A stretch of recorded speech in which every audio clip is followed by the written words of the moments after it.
Hey everyone, I'm Monoscaling. I'm here to guide you today. If you use this video to drift off to sleep, please tap like, hit subscribe, and drop a comment telling me where you're watching from and what time it is there. Now get comfortable and relax. Story 1. My name is Jason Miller. I woke up to bones laid in perfect circles around my RV. They weren't there when I slept.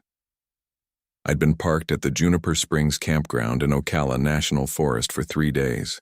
The RV was a 1998 Fleetwood Bounder I'd bought off Craigslist for $6,000, white with teal stripes, rust spots on the wheel wells, a toilet that only worked half the time.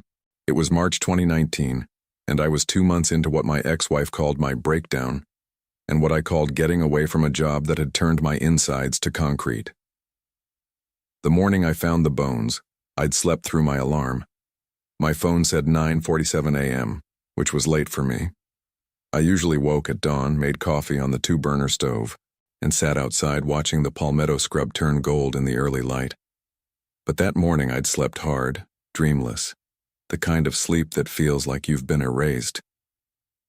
I opened the RV door in my boxers and t-shirt, stepping barefoot onto the metal stairs. That's when I saw them. The bones were small, bird bones, rabbit bones, maybe possum. They formed 3 concentric circles around the RV, each about 2 feet from the next. The outermost circle had the largest bones, femurs, and rib cages. The middle circle was vertebrae and smaller pieces. The innermost circle, closest to my RV, was just tiny bones. What I guessed were finger bones, toe bones, the delicate architecture of skulls. They'd been cleaned. That's what struck me first. No meat, no cartilage, nothing rotting, just white bone against the dark Florida soil. I stood there for maybe 5 minutes trying to make sense of it. The campground was mostly empty.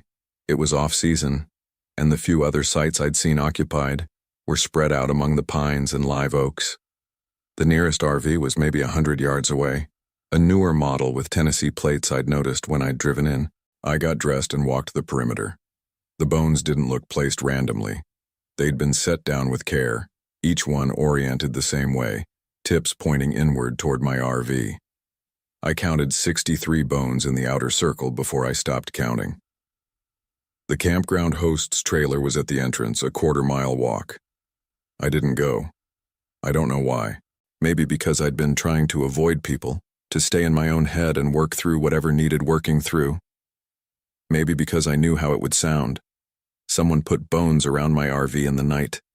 Like I was paranoid. Like I was cracking up worse than Michelle said I was. Instead, I took pictures with my phone. Then I spent an hour collecting the bones into a garbage bag. They were light, hollow. My hands didn't shake until I was almost done. I threw the bag in the dumpster near the bathhouse and tried to forget about it. The couple from Tennessee introduced themselves that afternoon. I was draining my gray water tank when their truck pulled up, and a woman in her 50s leaned out the window. "You know if there's a dump station nearby?" she called. I pointed toward the campground entrance. "Half-mile that way, can't miss it." She smiled. Her husband, a heavy-set man with a Titan's cap, nodded his thanks. They didn't drive off immediately.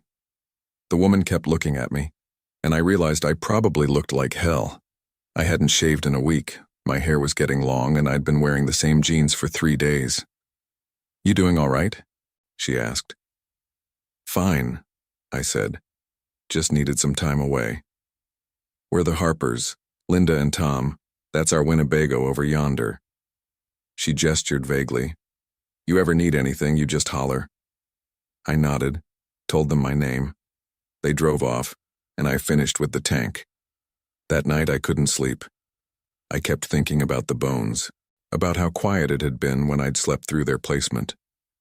My RV wasn't soundproof. I could hear acorns dropping on the roof, could hear the far-off sound of traffic on Highway 40, but I hadn't heard anything.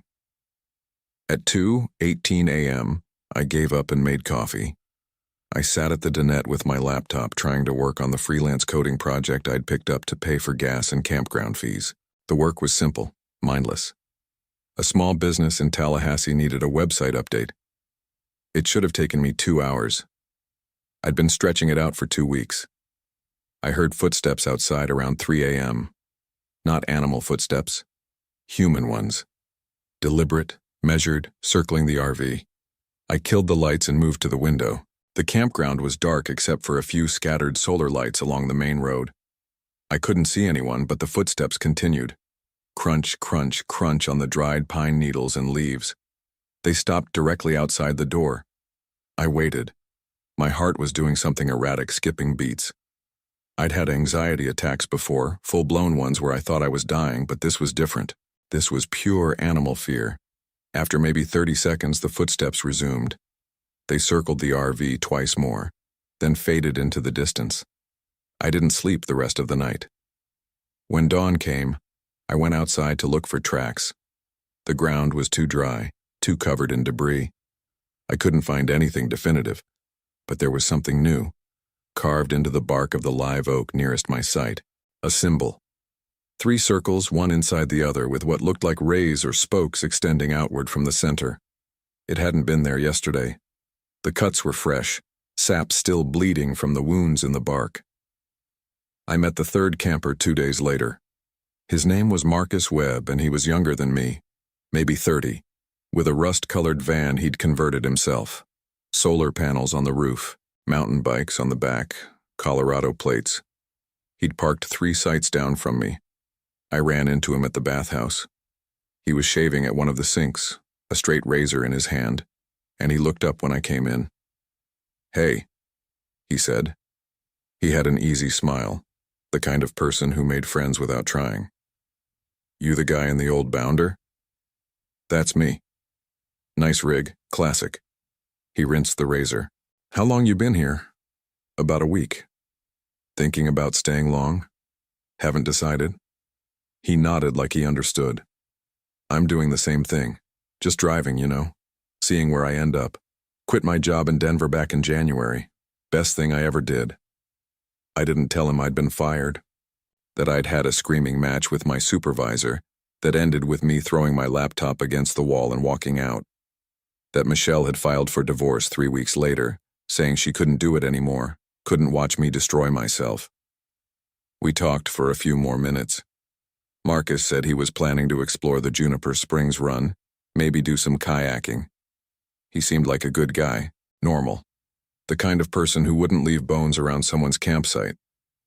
But when I got back to my RV, there was something on the door, a handprint, small, child-sized, in what looked like dried mud. But the fingers were too long, the palm too narrow, and it was positioned too high, at least 6 feet up. I washed it off with a rag and bottled water. My hands were shaking again, architected escalating horror narrative with pacing, character arcs, and psychological realism. I need to continue building tension while staying realistic and grounded.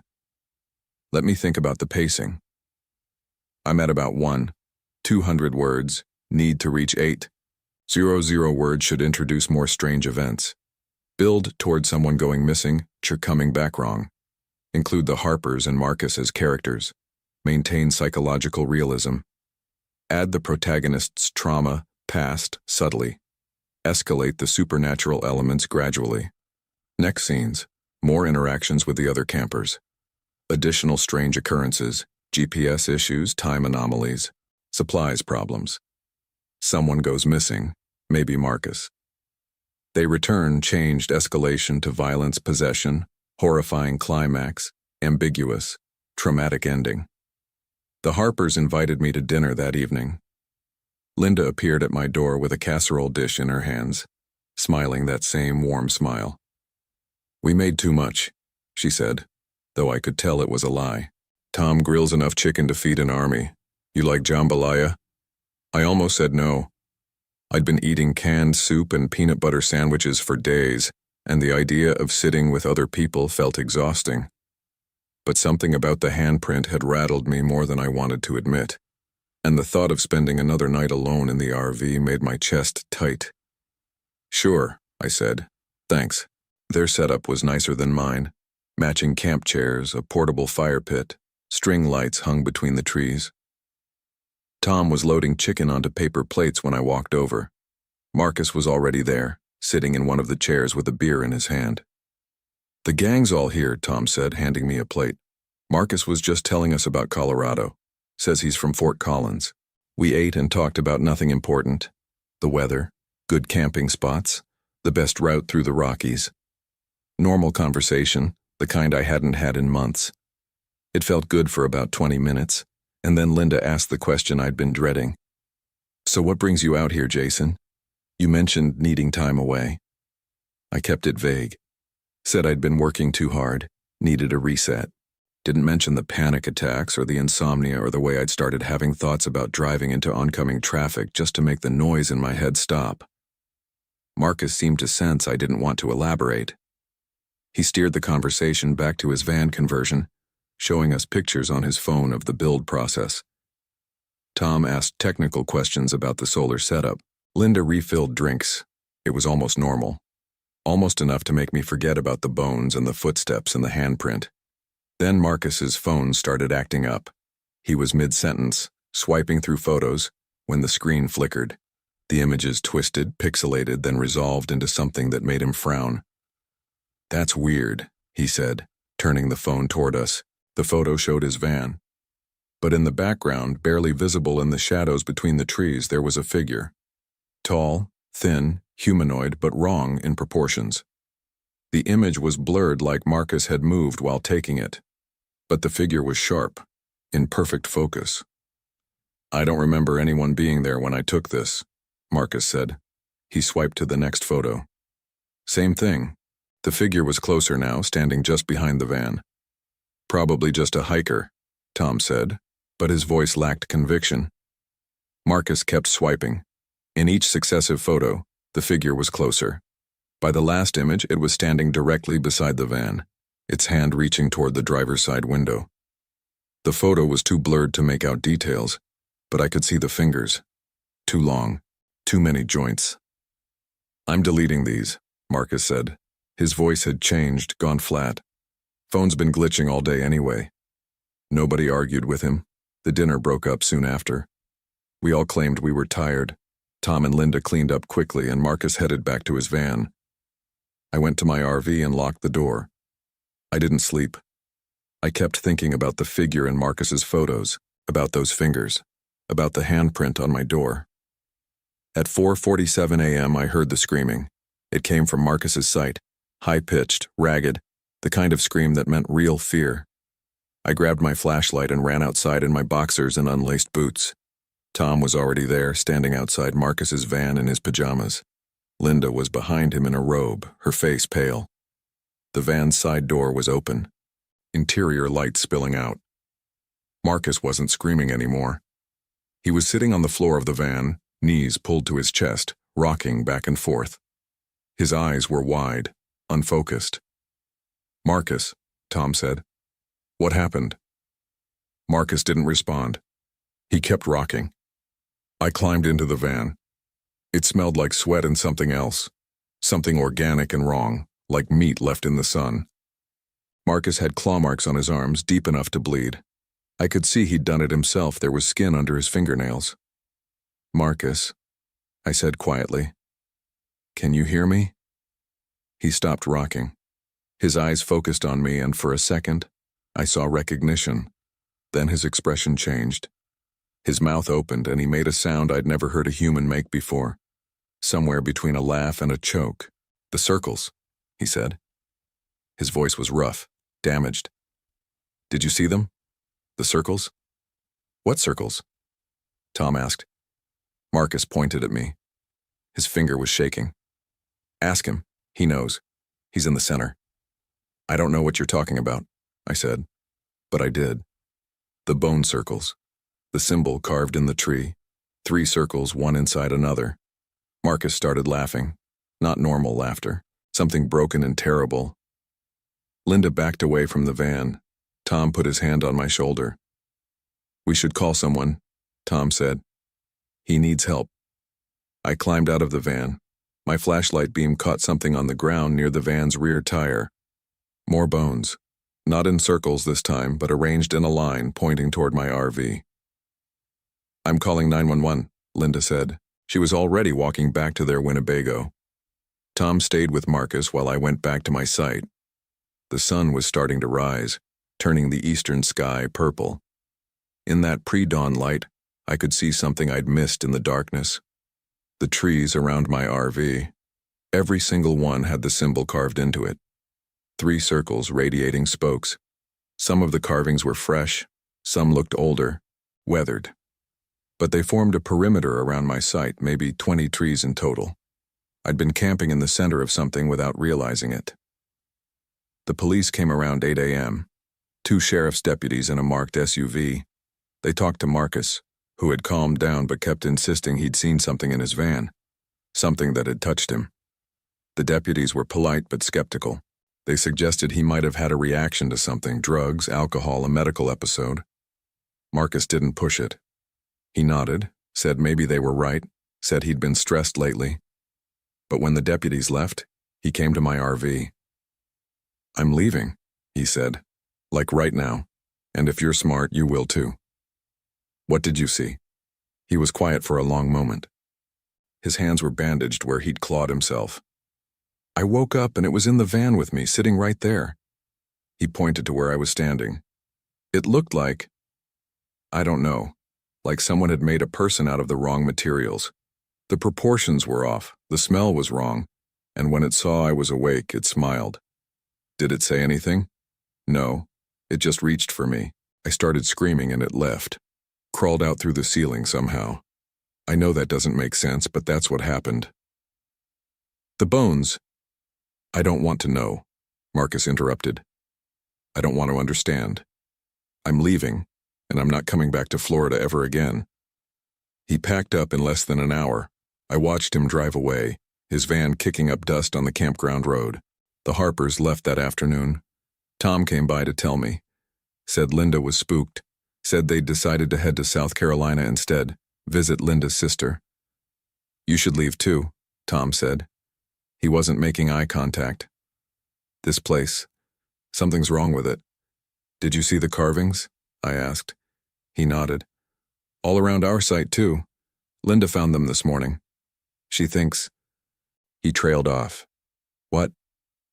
"She thinks we were chosen, all of us, for something." After they left, I was alone in the campground. There were other campers somewhere. I could see RVs and tents in the distance, but my section was empty now, just me and the trees and whatever had carved symbols into the bark. I should have left, I know that. But something kept me there. Part of it was stubbornness. The same self-destructive impulse that had cost me my job and my marriage. The part of me that, when told to stop, always pushed harder. But another part, a part I didn't want to examine too closely, was curious. I wanted to understand. I'd spent 6 months feeling like I was losing my mind, like reality was slipping away from me piece by piece, and now here was something that felt almost validating. Something was actually wrong. It wasn't just me. That night I stayed awake. I sat in my RV with all the lights on, laptop open but ignored, waiting. The footsteps came at 11:37 p.m. Same as before, circling the RV, methodical, patient. I went to the window and looked out. There were 3 of them. They moved in the darkness between the trees, visible only as suggestions of form. Tall, thin, wrong.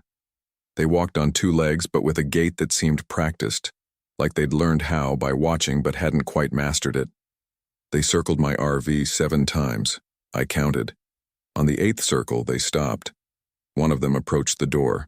I backed away from the window, my heart hammering. The door handle rattled. Once, twice. Then stopped. A voice came through the door. It sounded like Marcus. Same inflection, same rough quality from the screaming. "Jason," it said, "we need to talk." I didn't answer. "We know you're awake. We can hear your heart." The other 2 joined the first at the door. They moved in unison now, synchronized. Through the window, I could see them more clearly. They wore something approximating clothes, long, dark coverings that might have been robes or might have been their actual skin. Their heads were roughly human-shaped but elongated, like someone had stretched the skull lengthwise. "You're in the center," the Marcus voice said. "Do you understand what that means?" I found my voice. No. It means you were chosen. It means you belong to the pattern now. I don't belong to anything. One of them laughed. It used Linda's voice for it. Everyone belongs to something, Jason. You belong to your job, to your wife, to your anger. Now you belong to us. What are you? They didn't answer immediately. Instead, they moved away from the door back into their circling pattern. Round and round the RV. I watched them through different windows as they passed, trying to make sense of their appearance. But the more I looked, the less I understood. They seemed to shift, to refuse definitive shape. Sometimes I thought I could see faces, human faces, familiar faces, and other times they were blank, featureless. After what felt like hours but was probably 15 minutes, they stopped circling and simply stood in a triangle around the RV, equidistant from each other. The voice came again, but this time it wasn't using anyone's voice. It was just sound, fundamental and terrible, that somehow formed words. Sleep, it said, and I did. I woke up on the ground outside my RV. It was dawn. The sun was just clearing the trees, casting long shadows across the campsite. I was lying in the center of a new circle, this one made from my own possessions. My laptop, my clothes, my sleeping bag, my food supplies. Everything I owned, arranged in a perfect ring around me. My phone was gone. My keys were gone. The RV door was open. I stood up dizzy and disoriented. My mouth tasted like copper. When I touched my face, my fingers came away bloody. My nose had been bleeding heavily, enough to soak the collar of my shirt. I climbed into the RV. It had been ransacked. Every cabinet was open, every drawer pulled out. But nothing was missing except my phone and keys. Everything else had been used to make the circle. On the dinette table, written in what looked like ash or charcoal, was a message. 3 days I sat down heavily in the booth. My head was pounding and I felt hollowed out like something had reached inside me and scooped out parts I needed. I couldn't remember sleeping. Couldn't remember dreaming. There was just the command, sleep, and then nothing. I needed to leave. I knew that with absolute certainty. But without my keys, the RV wasn't going anywhere. And without my phone, I couldn't call for help. I could walk. It was 6 miles to the nearest town, maybe 8 to a gas station. I'd done longer hikes before. But the thought of leaving made me physically sick. My stomach churned, and I dry heaved over the RV's tiny sink. Something didn't want me to leave. I spent the day searching for my keys and phone. I checked every inch of the RV, then expanded my search to the campsite. I went through the circles of my possessions, hoping maybe I'd missed them. Nothing. Around noon, I heard an engine and looked up to see a campground maintenance truck coming down the road. I flagged it down. The driver was an older man, maybe 65, with skin weathered from years in the Florida sun. "You all right?" he asked, looking me over.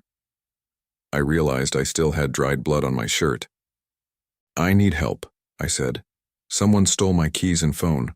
I need to call the police." He frowned. "The police were just here yesterday, weren't they? For that fellow in the van." "Yeah, but you sure you didn't just misplace them? Happens all the time. Folks come out here to relax, have a few drinks, lose track of things." "I didn't misplace them. Something took them." The look he gave me was equal parts pity and concern. "Something. Please, I just need to use a phone." He sighed and handed me his cell phone, but when I tried to dial, the screen went black. He took it back, confused. "Battery must have died, that's weird, it was full this morning." "Can you give me a ride to town then?" He looked uncomfortable. "I'm not supposed to. Liability and all that. But I can send the camp host over. Maybe she can help you out." He drove off, promising to send help. I watched his truck disappear around a bend in the road. Help never came. By evening, I was desperate enough to try leaving on foot. I packed a small backpack with water and the few food items I'd retrieved from the circle. Granola bars, a can of tuna, crackers. I started walking toward the campground entrance. I made it maybe 50 yards before the nausea hit. It came in waves, each one worse than the last, until I was on my hands and knees in the dirt, retching. My vision swam. The trees seemed to lean inward, closing off the path. I crawled back to the RV and the sickness faded. I was trapped. That night they came earlier.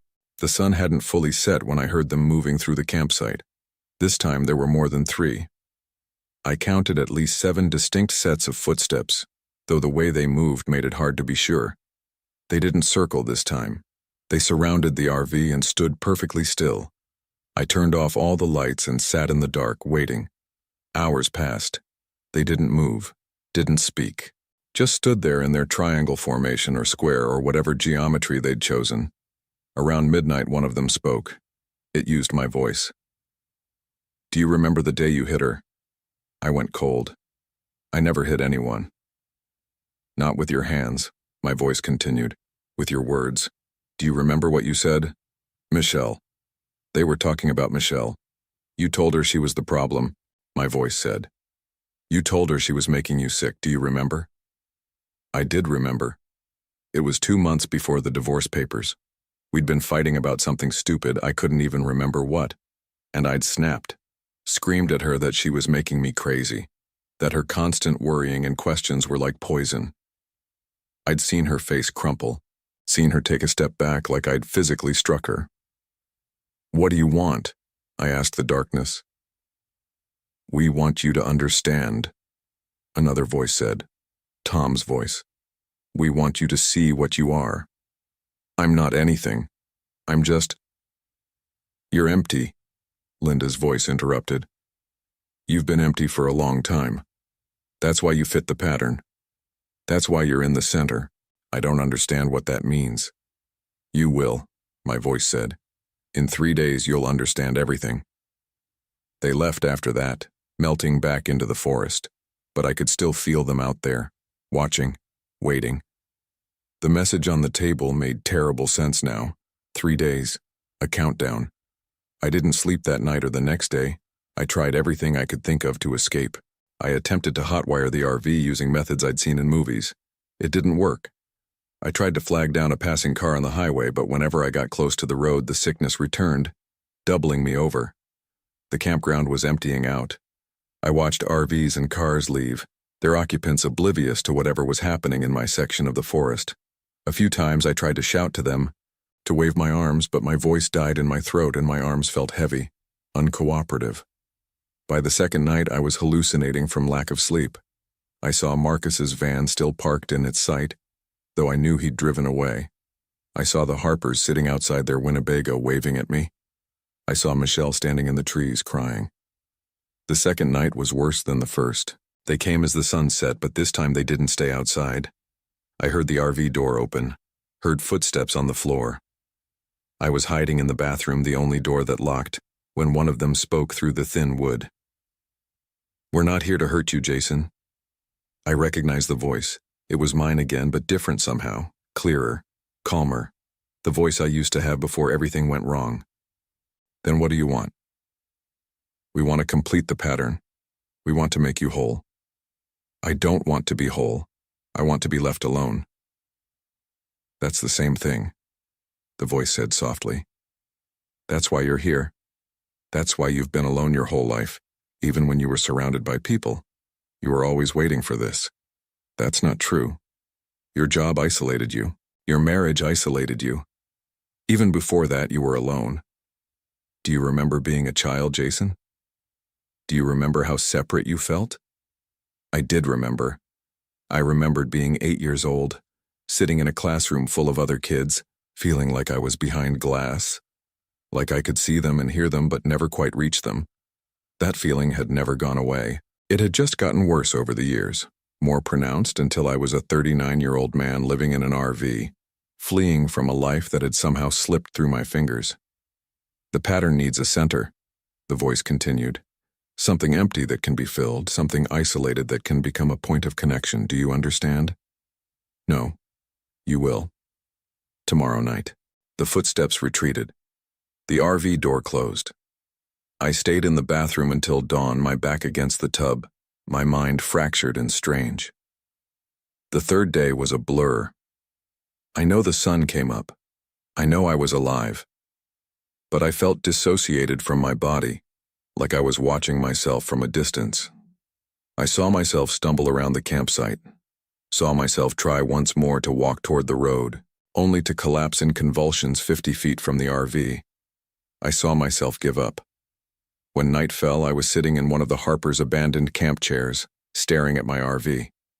The symbols carved into the surrounding trees seemed to glow faintly in the dusk. The circles of bones had reappeared during the day. I didn't see them being placed, but sometime between noon and 3 p.m. they'd manifested again, perfect and complete. They came as the last light faded from the sky. All of them. Dozens. Maybe hundreds. They emerged from between the trees like they'd been waiting there all along. And maybe they had been. They moved in absolute silence, forming their own circles around the circles of bones, rings within rings with my RV at the center. One of them approached me. Up close. I could see it more clearly than before. It wore Linda Harper's face, but imperfectly. The features were correct, but the proportions were off, like a mask that didn't quite fit. Behind the Linda face, I could see other faces layering over one another. Tom, Marcus, people I didn't recognize, and beneath them all, something that wasn't human at all. "It's time," it said in Linda's voice. "Time for what?" "To complete the pattern, to become what you were always meant to be." "And what's that?" It smiled Linda's smile. "One of us." The others began to move inward, tightening the circles. I stood up from the chair, my legs shaking. I was beyond fear now. I'd passed through fear into something else, a kind of numb acceptance. Whatever was going to happen, would happen. One of them reached out and took my hand. Its fingers were wrong, too many joints, too cold, but the touch was almost gentle. It led me toward the RV. "Look," it said, pointing. The RV door was open, but it wasn't my RV inside anymore. The interior had changed, stretched, become something impossible. The walls extended into darkness that shouldn't have fit in the small space. I could see others in that darkness, people shapes standing in circles of their own, waiting. "This is the pattern," the thing wearing Linda's face said. "This is what we are, what we've always been, the spaces between things, the isolation that everyone feels but no one speaks about. We are the empty places in human hearts, and we've been growing stronger for a very long time." "Why me?" "Because you invited us in. Every time you pulled away from someone who loved you. Every time you chose isolation over connection. Every time you told yourself you were better off alone. You were making space for us." I looked into the darkness inside my RV and saw my future. Saw myself becoming one of them, joining their circles, walking the earth wearing faces that weren't mine, seeking out others like me. Others who had chosen to be alone so many times that alone was all they could be. "I don't want this," I said. "Yes, you do," it replied. "You've wanted this your whole life. To finally belong to something. To be part of a pattern. This is what you've been searching for." And the terrible thing was, I could feel the truth in its words. Some part of me, maybe the deepest, most damaged part, did want this. Wanted to stop fighting. Wanted to surrender to the emptiness I'd been cultivating for years. The circles tightened further. Hands, too many hands, reached for me. The darkness in the RV beckoned. I ran. I don't know how I broke free. Maybe they let me. Maybe my moment of wanting wasn't enough. But I ran through the circles of bones, scattering them, ran past the trees with their carved symbols, ran toward the road despite the sickness rising in my throat. This time I didn't stop when the nausea hit. I ran through it, vomiting and stumbling, my vision tunneling. Behind me I could hear them following, not running but walking, patient and inexorable. I made it to the road. A car was coming, headlights cutting through the darkness. I staggered into the middle of the pavement, waving my arms. The car, a Toyota sedan with a young woman driving, screeched to a stop inches from me. She rolled down her window, angry and frightened. "What the hell is wrong with you?" I couldn't speak. I turned to look back at the campground. They were gone. The forest was just forest, dark and quiet and empty. "Are you on something?" the woman asked. "Do you need help?" need. I swallowed hard, tasting bile. I need to get out of here. She looked at me, at my filthy clothes, my wild eyes, my trembling hands, and I saw her making a decision. I thought she might drive away, leave me there. Instead, she unlocked her passenger door. "Get in," she said. "I'll take you to the hospital." They kept me in the hospital for 3 days. Psych evaluation. They asked about drugs, about alcohol, about my mental health history. I told them the truth about the divorce, the job loss, the panic attacks, but not about the things in the forest. I knew how that would sound. Michelle came on the second day. The hospital must have called her. She was still my emergency contact. We sat in the day room, awkward and distant. "I heard you had some kind of breakdown," she said. "Something like that. Are you getting help?" "They're keeping me a few more days, then I don't know. Maybe a program, maybe medication." She nodded. We didn't talk much after that. Before she left, she squeezed my hand. "I hope you figure it out, Jason." "I really do." The police recovered my RV from Juniper Springs. My keys were in the ignition. My phone was on the dash, dead battery. The circles of bones were gone. The carved symbols were gone. The campground host said I'd seemed fine when I checked in, just quiet and polite. No one reported anything unusual. It was like it had never happened. They discharged me on the 4th day with prescriptions and a referral to a therapist. I moved into a cheap efficiency apartment in Gainesville, got a new job doing remote IT support, started going to therapy twice a week. I told the therapist I'd had a psychotic break, stress-induced hallucinations. She agreed that it fit the pattern of my mental health history. We worked on coping strategies, on building connections with other people, on not isolating myself. It helped. I got better. Months passed. I stopped thinking about the forest every day, then every week. I made a few friends at a local coffee shop where I worked remotely, started dating someone. Nothing serious, but it was nice. Normal. I convinced myself it had all been in my head. Then one night, 6 months after leaving the hospital, I woke up at 3 a.m. with a feeling of wrongness. I went to my apartment window and looked out at the parking lot below. They were there, standing in the sodium yellow glow of the streetlights. Not 3 of them this time, just one. It stood perfectly still, looking up at my window. As I watched, it raised one hand in a slow wave. The motion was familiar. I'd seen Michelle make that exact gesture 100 times. I backed away from the window, closed the blinds, took a sedative, and forced myself back to sleep. When I checked in the morning, it was gone. But carved into the bark of the palm tree outside my building were 3 circles, one inside another with rays extending from the center. I'm writing this now because I need someone to know. I need someone to understand that I'm not crazy. Or maybe I am, and this is the documentation of my descent. I don't know anymore. What I do know is that I feel it growing inside me. That emptiness, that isolation. I feel myself pulling away from the friends I've made, from the woman I'm dating. I tell myself it's just my old patterns reasserting themselves, but I know better. They didn't let me go in the forest. They just let me run. And now they're waiting for me to finish becoming what I started becoming that night. Sometimes I see them in crowds. A face that's almost right but not quite. A person standing too still, watching me with eyes that don't blink enough. Yesterday I passed a homeless man on the street, and he whispered as I walked by. "The pattern is waiting for you, Jason. I've started seeing the symbols everywhere, carved into bathroom stalls, spray-painted on walls, scratched into bus stop benches, 3 circles radiating spokes, always watching, always waiting. Last night I found bones on my doorstep, small ones, bird bones maybe, arranged in a perfect circle. I threw them away, but they were back this morning. The pattern needs a center, something empty that can be filled. And I think I've been empty my whole life. I don't know how much longer I can fight it. Every day the pull gets stronger. The isolation feels less like a problem and more like a solution.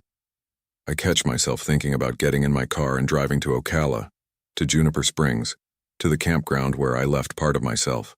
They're calling me back, and I'm afraid that this time I won't run. If you're reading this, if someone finds this account after I'm gone, know that I tried. I tried to be normal, to be connected, to be human. But maybe some people are meant to be alone.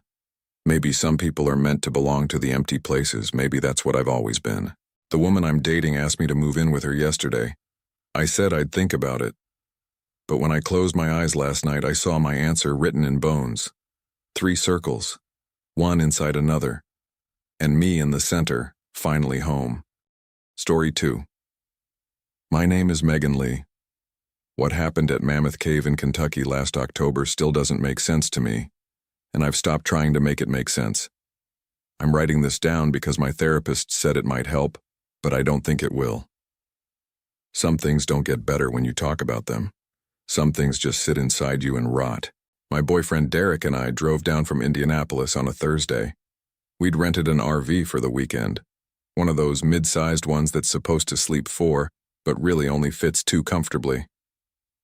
Derek had been planning this trip for months. He was big into geology, always going on about limestone formations and underground rivers. I didn't care much about rocks, but I liked camping, and I needed to get away from the city for a while.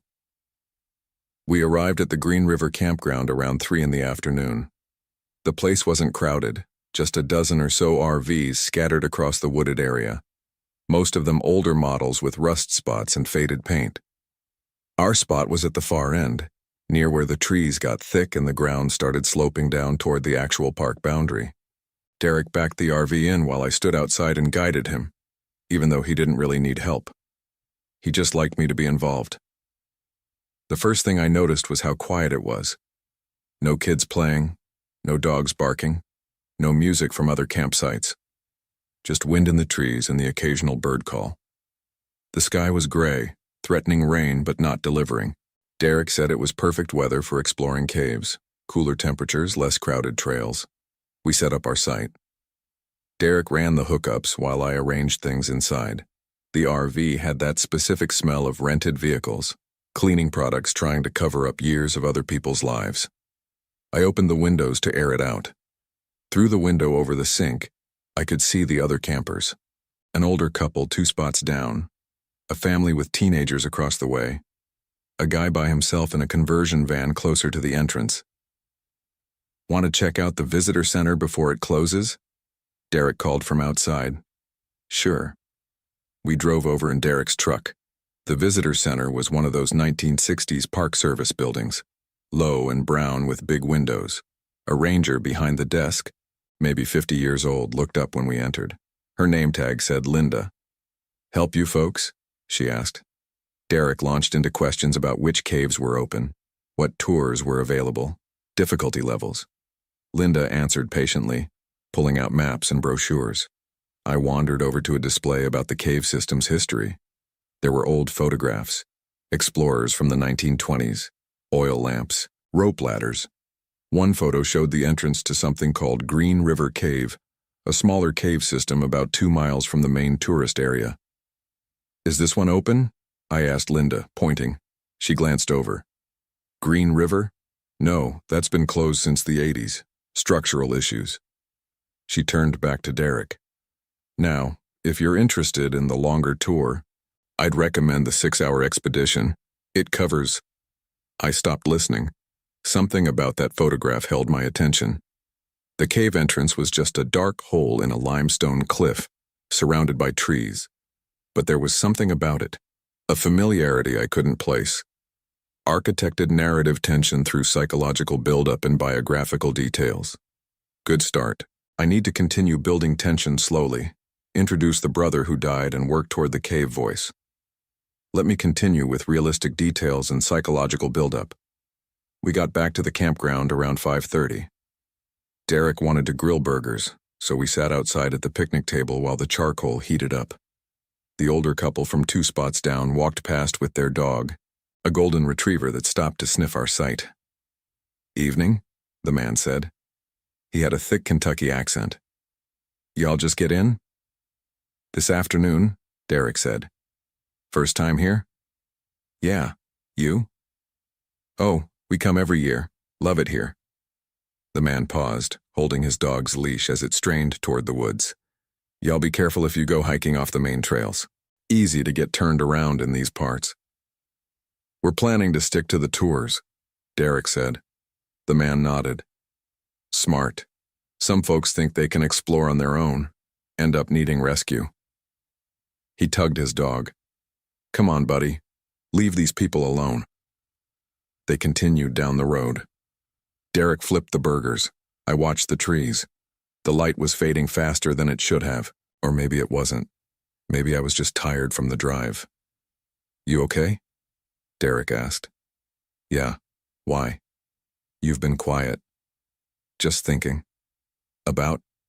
I didn't know how to explain it. That photograph of Green River Cave had stirred something in me, some memory I couldn't quite grasp. I'd been to Mammoth Cave before once when I was 10, with my family, Mom, Dad, and my brother Andrew. We'd taken the basic tour, saw some stalactites, bought postcards at the gift shop. Andrew had been 14, in that phase where he was too cool to seem interested in anything. But I remembered him being fascinated by the caves. He kept asking the tour guide questions, wanted to know about unexplored passages and underground lakes. Andrew died 2 years ago. Car accident on I-65, some asshole texting and driving. He was 28. I was 24. We hadn't been particularly close as adults. He lived in Louisville. I was in Indianapolis. We saw each other at Thanksgiving and Christmas. But his death had left a hole in my life that I was still learning to navigate around. I hadn't thought about that childhood trip in years. Didn't know why I was thinking about it now. Just tired, I told Derek. We ate our burgers. The rain started around 7, soft at first, then harder. We went inside the RV and Derek found a card game in one of the cabinets. We played while the rain drummed on the roof. Around 9, the rain stopped. Derek suggested a walk to stretch our legs before bed. The campground was dark. Most people had their lights off or were inside their RVs. Our flashlights cut through the darkness as we walked the main road loop. The air smelled like wet earth and pine. Somewhere in the distance I heard what sounded like music, faint, maybe from one of the other campers. You hear that? I asked. Derek stopped. What? Music. He listened. I don't hear anything. We stood there for a moment. The music was gone. Maybe I'd imagined it. We continued walking. When we got back to our site, Derek said he was going to take a shower in the campground facilities. I said I'd wait, didn't feel like showering yet. After he left, I sat outside at the picnic table. The clouds had cleared and I could see stars, though not many. Too much ambient light from the campground. I thought about calling my mom, seeing how she was doing. She hadn't been the same since Andrew died. None of us had. But it was late and I didn't know what I'd say. My phone buzzed. A text from my friend Rachel back in Indianapolis. How's the trip? Derek propose yet? LOL. I smiled despite myself. Rachel had this theory that Derek was going to propose this weekend. I'd told her she was crazy.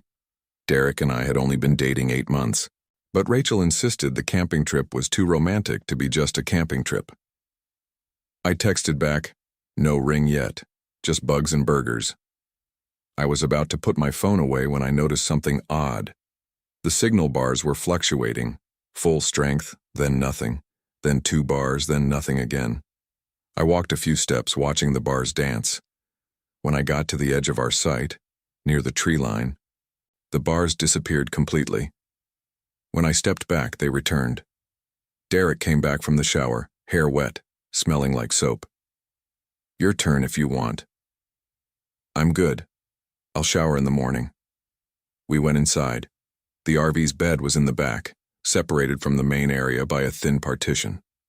We changed and climbed in. Derek fell asleep almost immediately. He always did.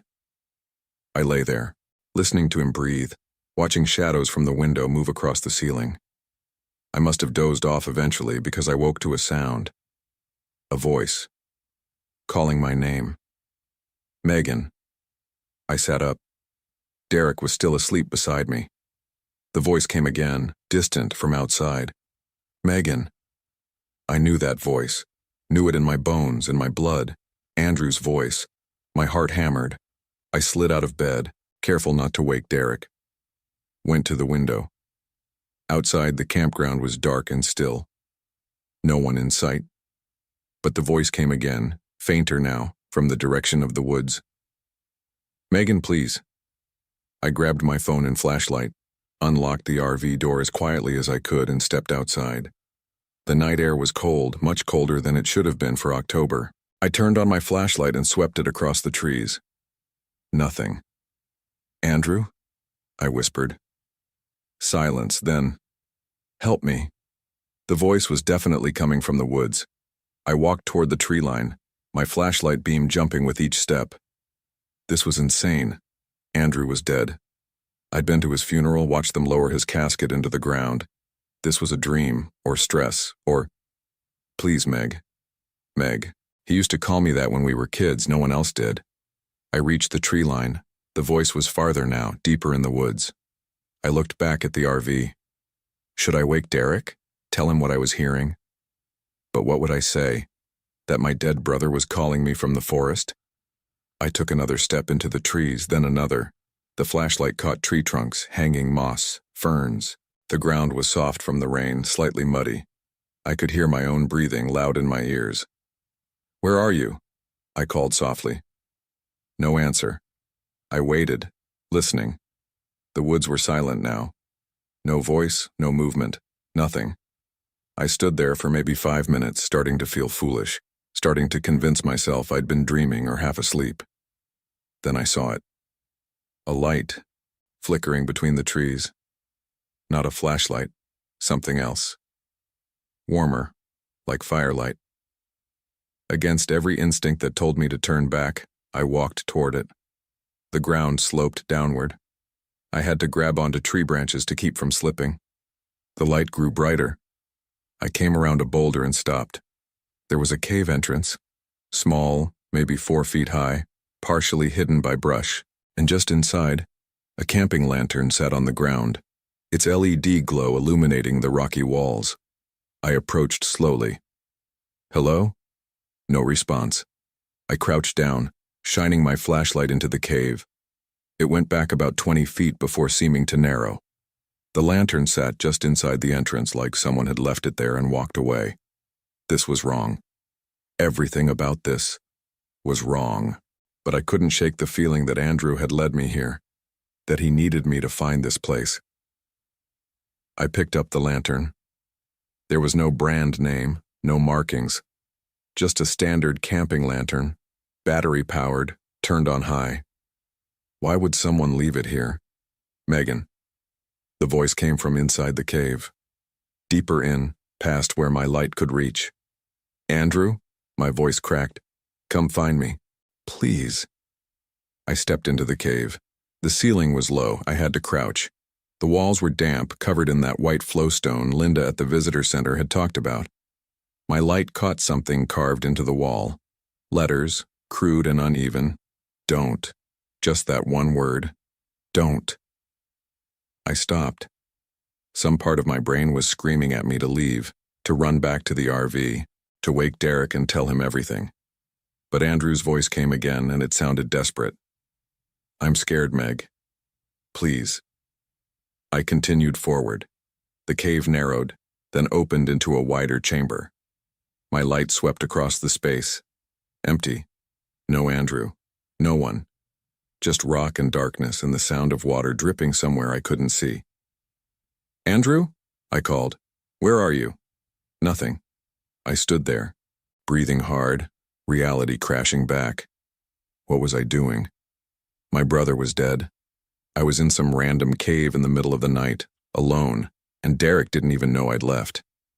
This was how people died in horror movies. This was... Something moved behind me. I spun around, light catching nothing. But I heard it. Footsteps. Or something like footsteps. A shuffling sound. Coming from the direction I'd entered. "Hello?" My voice echoed. The shuffling stopped. Silence pressed in, thick and suffocating. I backed toward the far wall, keeping my light pointed at the entrance. Nothing appeared. But I could feel something. A presence. Watching. I don't know how long I stood there. Maybe 30 seconds. Maybe 5 minutes. Time felt wrong in that cave, stretched and compressed simultaneously. Finally, I couldn't take it anymore. I moved toward the entrance quickly, but trying not to run. The shuffling started again, keeping pace with me. I didn't look back. Didn't let myself think about what might be behind me. I reached the entrance and burst out into the night air, kept going up the slope, grabbing trees to pull myself forward. Behind me, I heard, or thought I heard, something emerge from the cave, but I didn't look, didn't stop, didn't slow down until I broke through the tree line and saw the RV. Derek was outside in his boxers and t-shirt, holding a flashlight, looking panicked. "Megan! Jesus Christ, where were you?" I bent over, hands on my knees, trying to catch my breath. I'm sorry. I heard something and You've been gone for an hour." He grabbed my shoulders. "I woke up and you were gone and you didn't answer your phone and—" "An hour?" I looked at my phone. 2:47 a.m. We'd gone to bed around 10:30. I'd heard the voice maybe around midnight. Couldn't have been in the cave more than 20 minutes. "I texted you 15 times, Derek said. I was about to call the Rangers." I looked at my phone. No texts, no missed calls, but the time was definitely 2:47. "I don't understand," I said. "My phone didn't—" "What were you doing out there?" "How could I explain?" "I heard my dead brother's voice and followed it into a cave. I found a lantern that someone left in the woods for no reason. None of it made sense even to me. I couldn't sleep," I said finally. "Went for a walk. Got turned around." He stared at me. "For over an hour." "I guess so." He didn't believe me. I could see it in his face, but he was also scared, which overrode his suspicion. "Come inside, please. I need you to not disappear on me like that." We went back into the RV. I stripped off my muddy shoes and clothes. Derek watched me like he thought I might vanish again if he looked away. I washed my face and hands in the tiny bathroom sink. When I looked in the mirror, I barely recognized myself. My eyes were wild, my hair tangled with leaves and mud. "Are you okay?" Derek asked through the door. "Yeah, just tired." We got back into bed. Derek pulled me close, his arm tight around my waist. "You scared the shit out of me," he whispered. "I know. I'm sorry. Promise me you won't do that again." "I promise." But even as I said it, I could hear Andrew's voice in my memory. "I'm scared, Meg. Please." I didn't sleep the rest of the night. Just lay there listening to Derek breathe, watching the windows slowly lighten with approaching dawn. Around 6, I gave up and got out of bed. Derek stirred but didn't wake. I made coffee in the RV's tiny kitchen and sat at the dinette staring at nothing. My phone was on the table. I picked it up and opened my text messages. The last text was my message to Rachel about bugs and burgers. Nothing from Derek. No record of him trying to contact me. I checked my recent calls. Nothing. I opened my photo gallery, scrolled through the pictures from yesterday. Derek backing in the RV, the campground, the visitor center. Then I saw something that made my stomach drop. A photo I didn't remember taking, timestamp 1:13 a.m. It showed the inside of the cave, the wider chamber I'd been in, and in the far corner, just at the edge of the light, a shape, human-shaped, standing perfectly still. I deleted the photo immediately, then deleted it from the recently deleted folder. My hands were shaking so badly I almost dropped the phone. Morning. Derek came out of the bedroom, rubbing his eyes. "You're up early." "Couldn't sleep." He sat across from me. "Listen, about last night. I'm really sorry. I don't know what I was thinking." "Are you okay? Like really okay? You've been acting weird since we got here." "I'm fine, just... This place brings back memories. I came here with my family when I was a kid. With Andrew." Derek's expression softened. He reached across the table and took my hand. "Why didn't you tell me?" "I didn't remember until yesterday. Seeing all the cave stuff, I guess it triggered something." Do you want to leave? We can pack up. Go somewhere else. No. No, I want to stay, I think. I think I need to be here. I didn't understand why I said that, but it felt true. Like there was something unfinished here, something I needed to see through. We spent the morning at the main cave complex. Derek was in heaven, listening to the tour guide explain about underground rivers and sinkhole formation. I tried to focus, tried to be present, but my mind kept drifting back to the cave in the woods, the voice, the shape in the photograph. Around noon, we broke off from the tour to eat lunch at the visitor center cafeteria. Linda, the ranger from yesterday, came over to our table. How are you folks enjoying your visit? It's great, Derek said. Really fascinating stuff. Linda smiled. Then she looked at me. You asked about Green River Cave yesterday. Mind if I ask why? I shrugged, trying to seem casual. Just curious.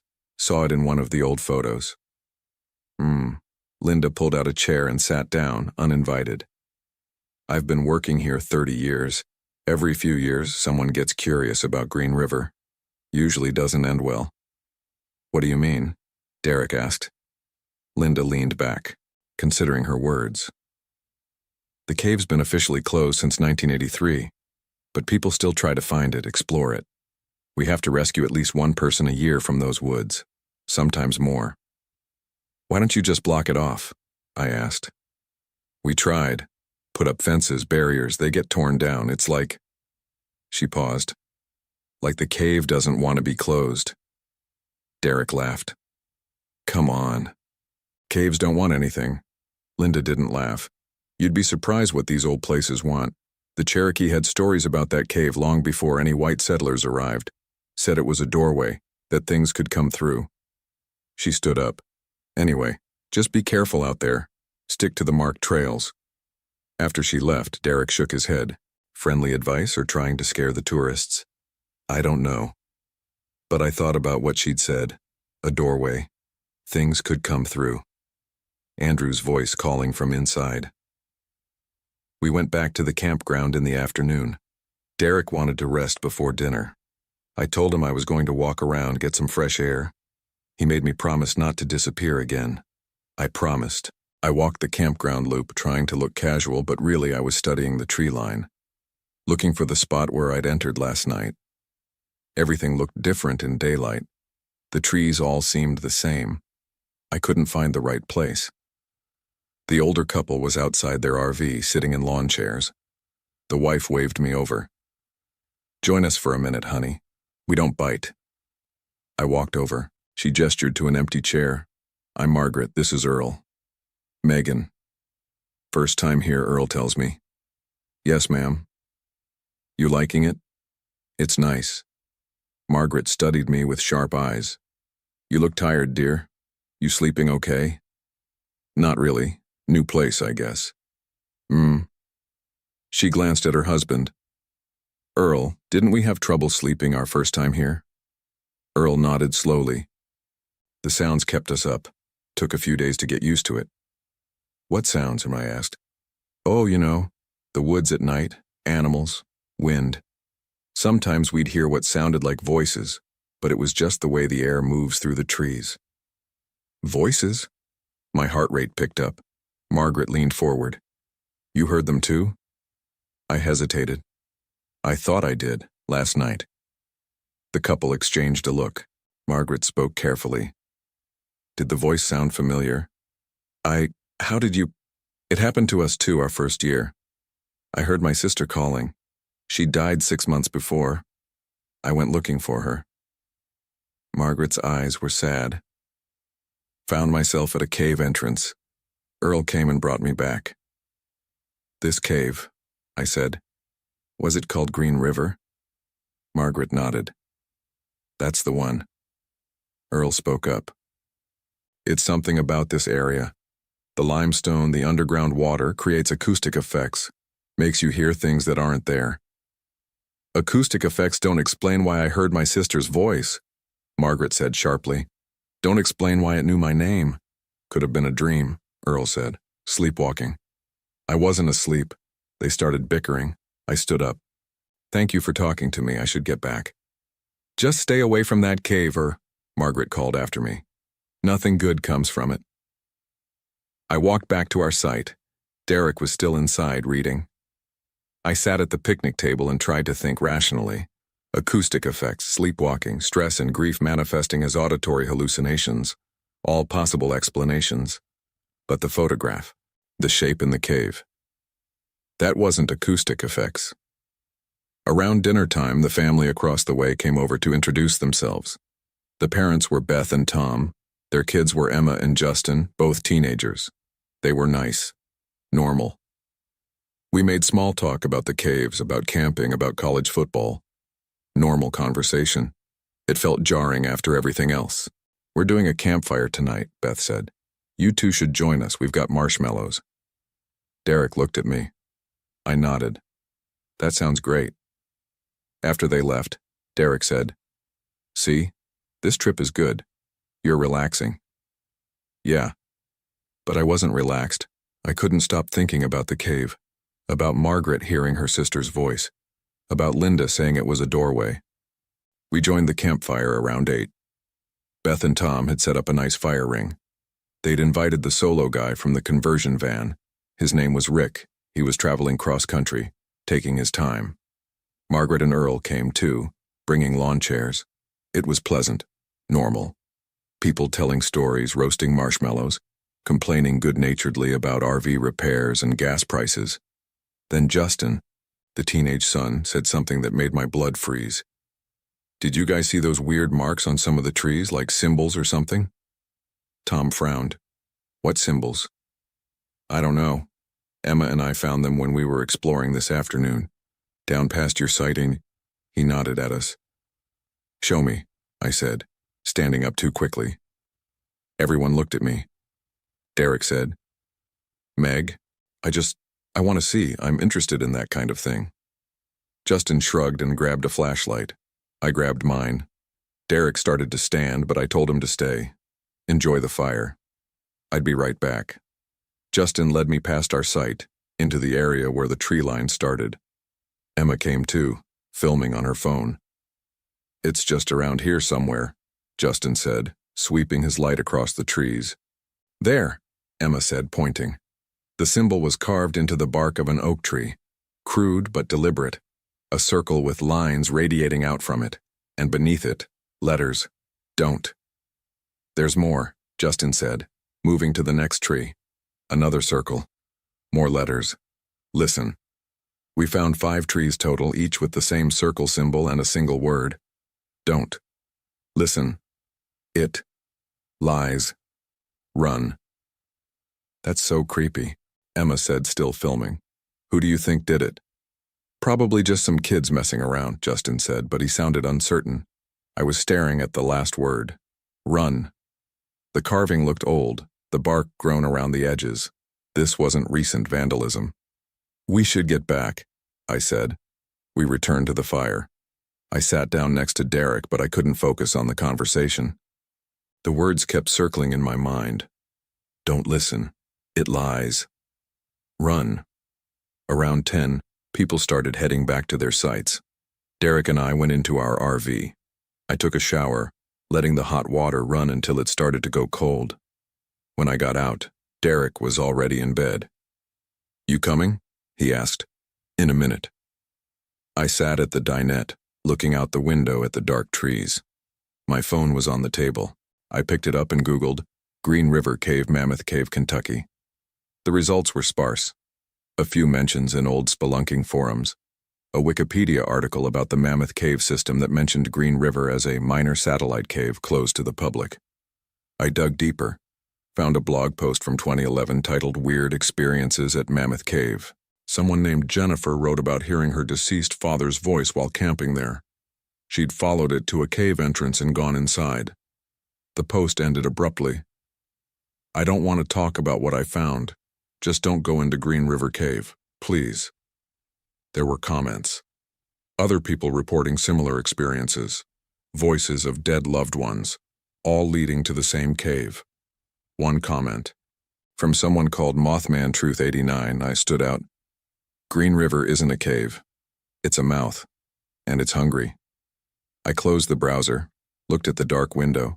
Somewhere out there, that cave was waiting. Derek called from the bedroom. "Megan, you okay?" "Yeah, coming to bed now." I turned off the light and climbed in beside him. He was already half asleep. I lay there staring at the ceiling, listening to the night sounds outside, an owl hooting, wind in the trees. Nothing unusual. Then, around midnight, I heard it again. "Megan." Andrew's voice, distant but clear. "Meg, please, I'm so cold."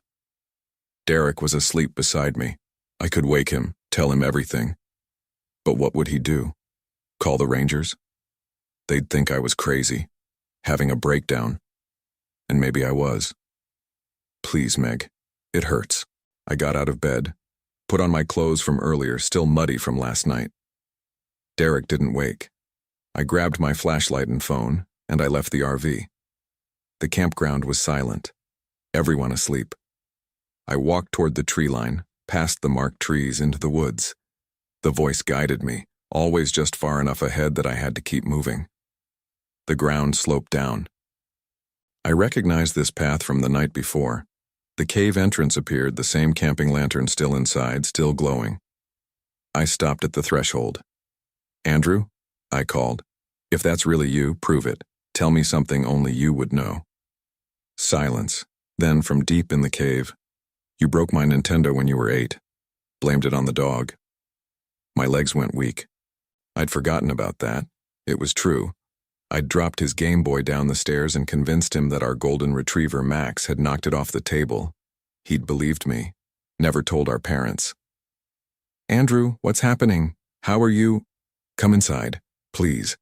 I need you to see." Every instinct screamed at me to run, but it was Andrew's voice. My brother. If there was even a chance he was in there, suffering, needed help. I stepped into the cave. The lantern illuminated the first section. I crouched low, moving forward. The air was cold and damp, smelling of minerals and something else, something organic and wrong. "Keep coming," Andrew's voice said. "I'm farther in." I reached the wider chamber. My light swept across the walls.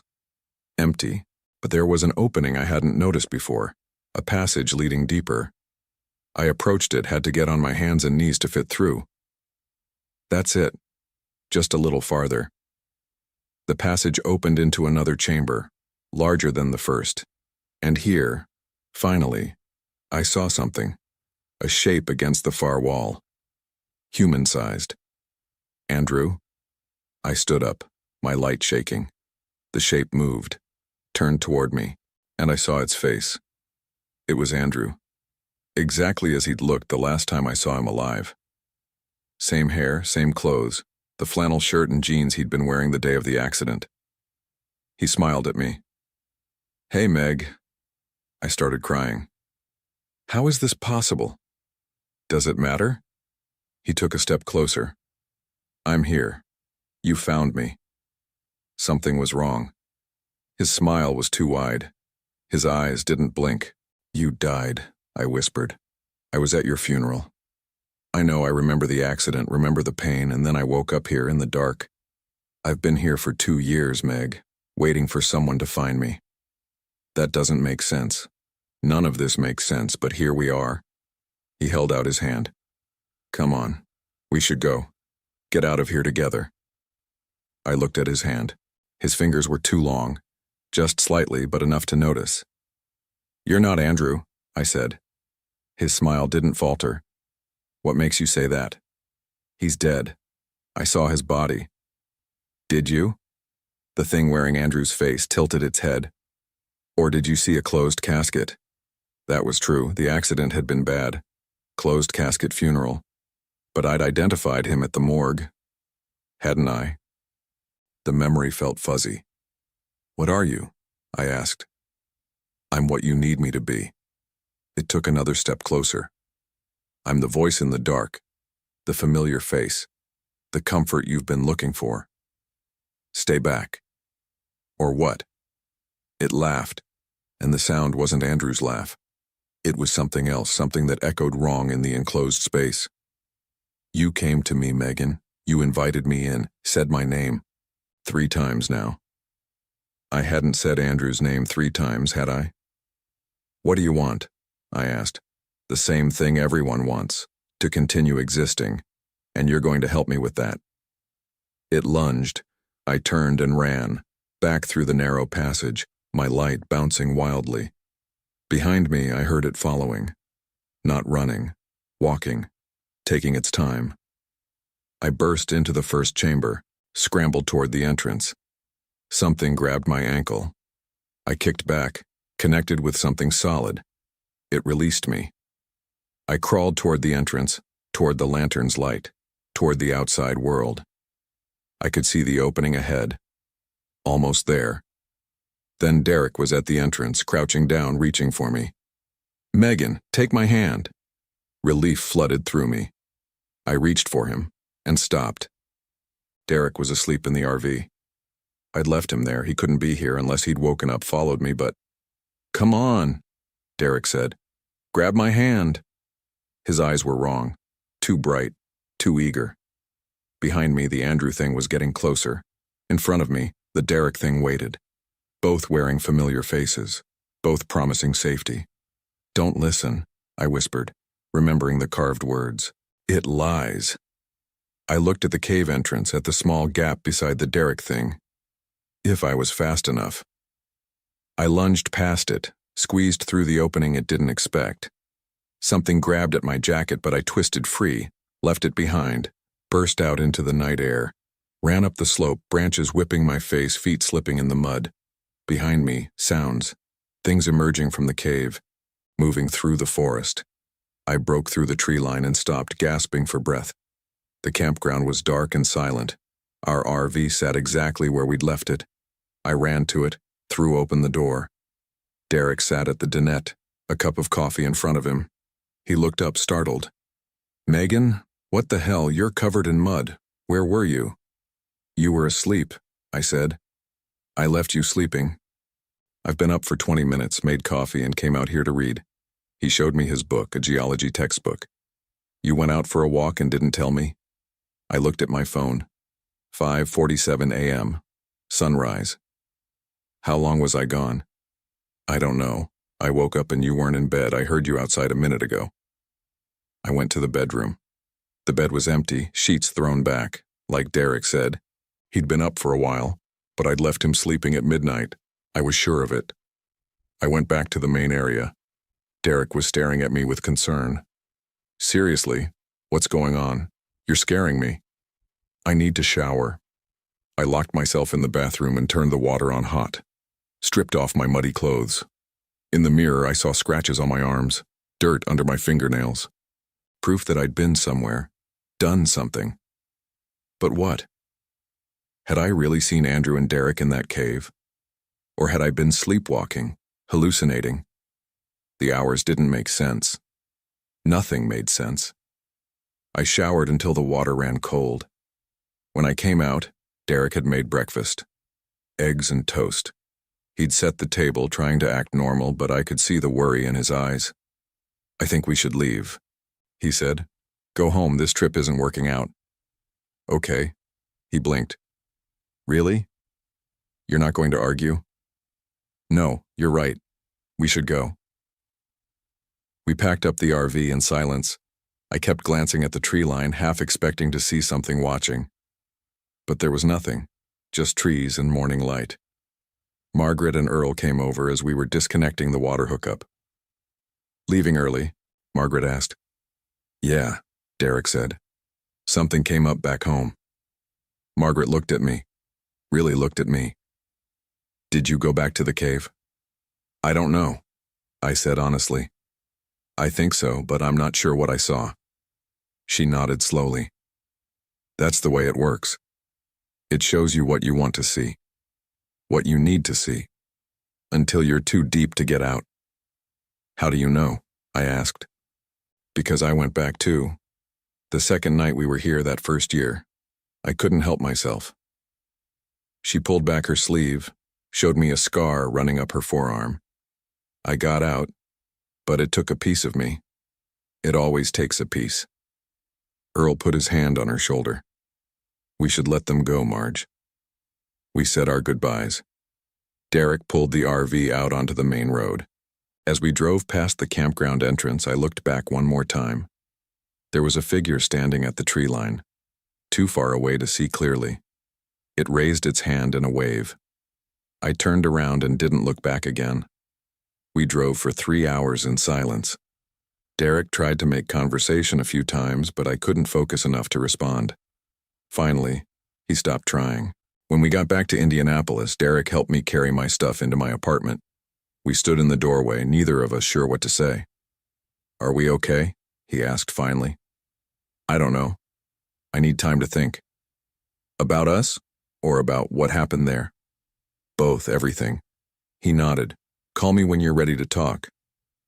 After he left, I sat on my couch and stared at nothing. My phone buzzed, a text from an unknown number. Thanks for visiting. I deleted it, blocked the number. It didn't matter. That night I dreamed of the cave, of Andrew's too wide smile and Derek's too bright eyes, of something wearing familiar faces reaching out to me in the dark. I woke up at 3 a.m., went to the bathroom, splashed water on my face. In the mirror, I noticed something I hadn't seen before, a mark on my shoulder, small and circular like a brand, and from it thin lines radiating out, the same symbol from the trees. I touched it. It didn't hurt, didn't feel like anything. Just a mark on my skin that hadn't been there before. Or maybe it had always been there. Maybe I just hadn't noticed. I went back to bed, lay in the dark, listening to the city sounds outside my window, cars passing, a siren in the distance. Normal sounds, safe sounds. But underneath it all, if I listened very carefully, I could hear something else. A whisper, faint and far away but growing closer. Megan. I pulled the covers over my head, closed my eyes and waited for morning. Derek called the next day. I didn't answer. He called again the day after. I listened to his voicemail. Hey, it's me. Just wanted to check in. I'm worried about you. Call me back when you can. Love you. Love you. He'd never said that before. I didn't call back. Rachel texted, heard from Derek you cut the trip short. Everything okay? I responded, fine. Just wasn't feeling it. She didn't press. Rachel was good that way. I went back to work on Monday, tried to focus on my job, on emails and meetings and spreadsheets. But I kept drifting, kept thinking about the cave, about the voices, about the mark on my shoulder that I covered with long sleeves, even though it was too warm for them. That night I Googled Green River Cave again, found a news article from 1983, the year it was officially closed. A college student had gone missing for 3 days. When search and rescue found her, she was sitting at the cave entrance, unresponsive. She never spoke again. Died in a psychiatric facility 2 years later. I found another article from 1971. A man claimed his wife went into Green River Cave and came back different. She looked like my Sarah, he told reporters, but she wasn't. I don't know what came back, but it wasn't her. He'd killed her and himself 3 weeks later. There were more stories, going back decades, all the same pattern.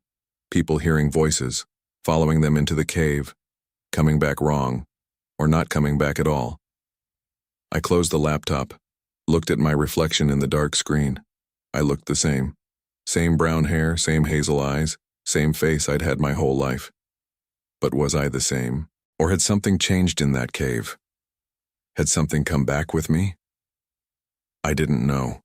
That was the worst part. I couldn't trust my own memories, my own perceptions. Had I really seen Andrew and Derek in that cave? Or had it been hallucinations, stress, grief manifesting as delusions? The mark on my shoulder suggested otherwise. But I couldn't trust that either. Couldn't trust anything. I took a sleeping pill that night. Slept dreamlessly for the first time in days. When I woke up, Derek was sitting in my bedroom chair, watching me sleep. I screamed, scrambled backward against the headboard.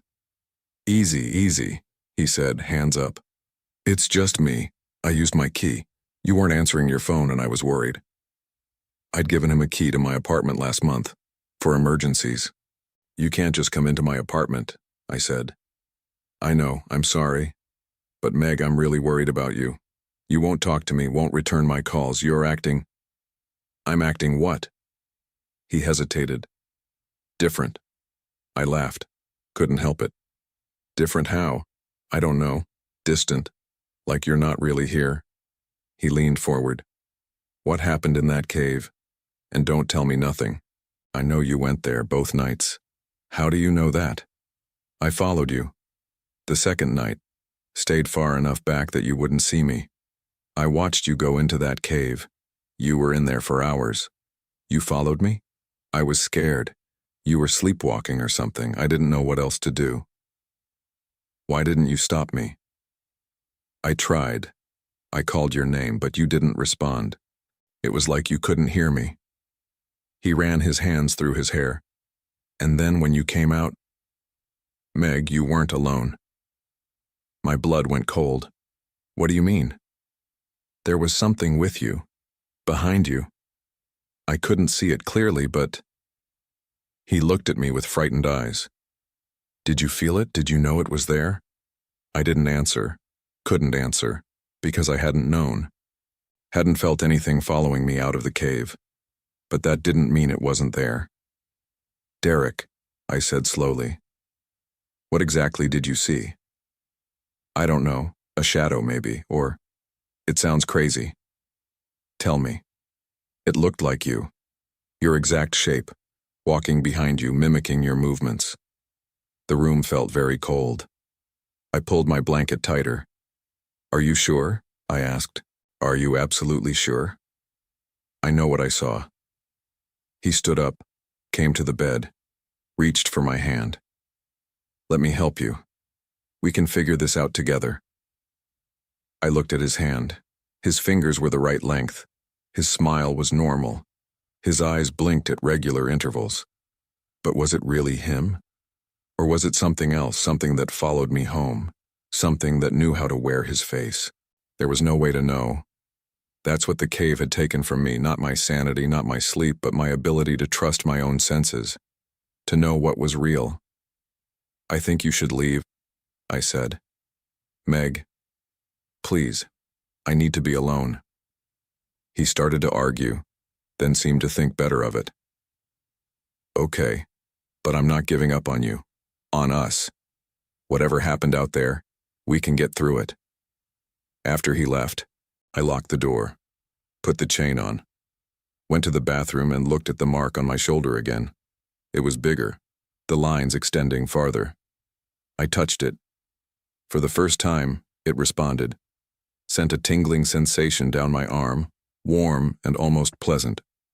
That scared me more than anything. I called my mom. She answered on the third ring. Megan? Honey, it's late. I know, I'm sorry, and I needed to hear your voice. Is everything okay? Yeah, fine. I just miss you. I miss you too, sweetheart. A pause. This is about Andrew, isn't it? What makes you say that? It's almost his death anniversary. Next week. I've been thinking about him a lot too. I'd forgotten. 2 years next week since the accident. Mom, do you ever... I paused, trying to find the words. Do you ever feel like he's still here, like you can hear him? A long silence, then... Sometimes. Late at night, I think I hear him in his old room. But it's just the house settling. Memory playing tricks. But what if it wasn't? What if... Megan, Andrew is gone. I know that's hard to accept. God knows it's the hardest thing I've ever had to accept. But we can't let grief make us see things that aren't there. You're right. Sorry. I'm just tired. Get some sleep, honey. And maybe call your therapist. It might help to talk to someone. After we hung up, I sat on my couch, hugging a pillow. The apartment was too quiet. Too empty. Andrew? I whispered. Are you there? Nothing. Just the hum of the refrigerator.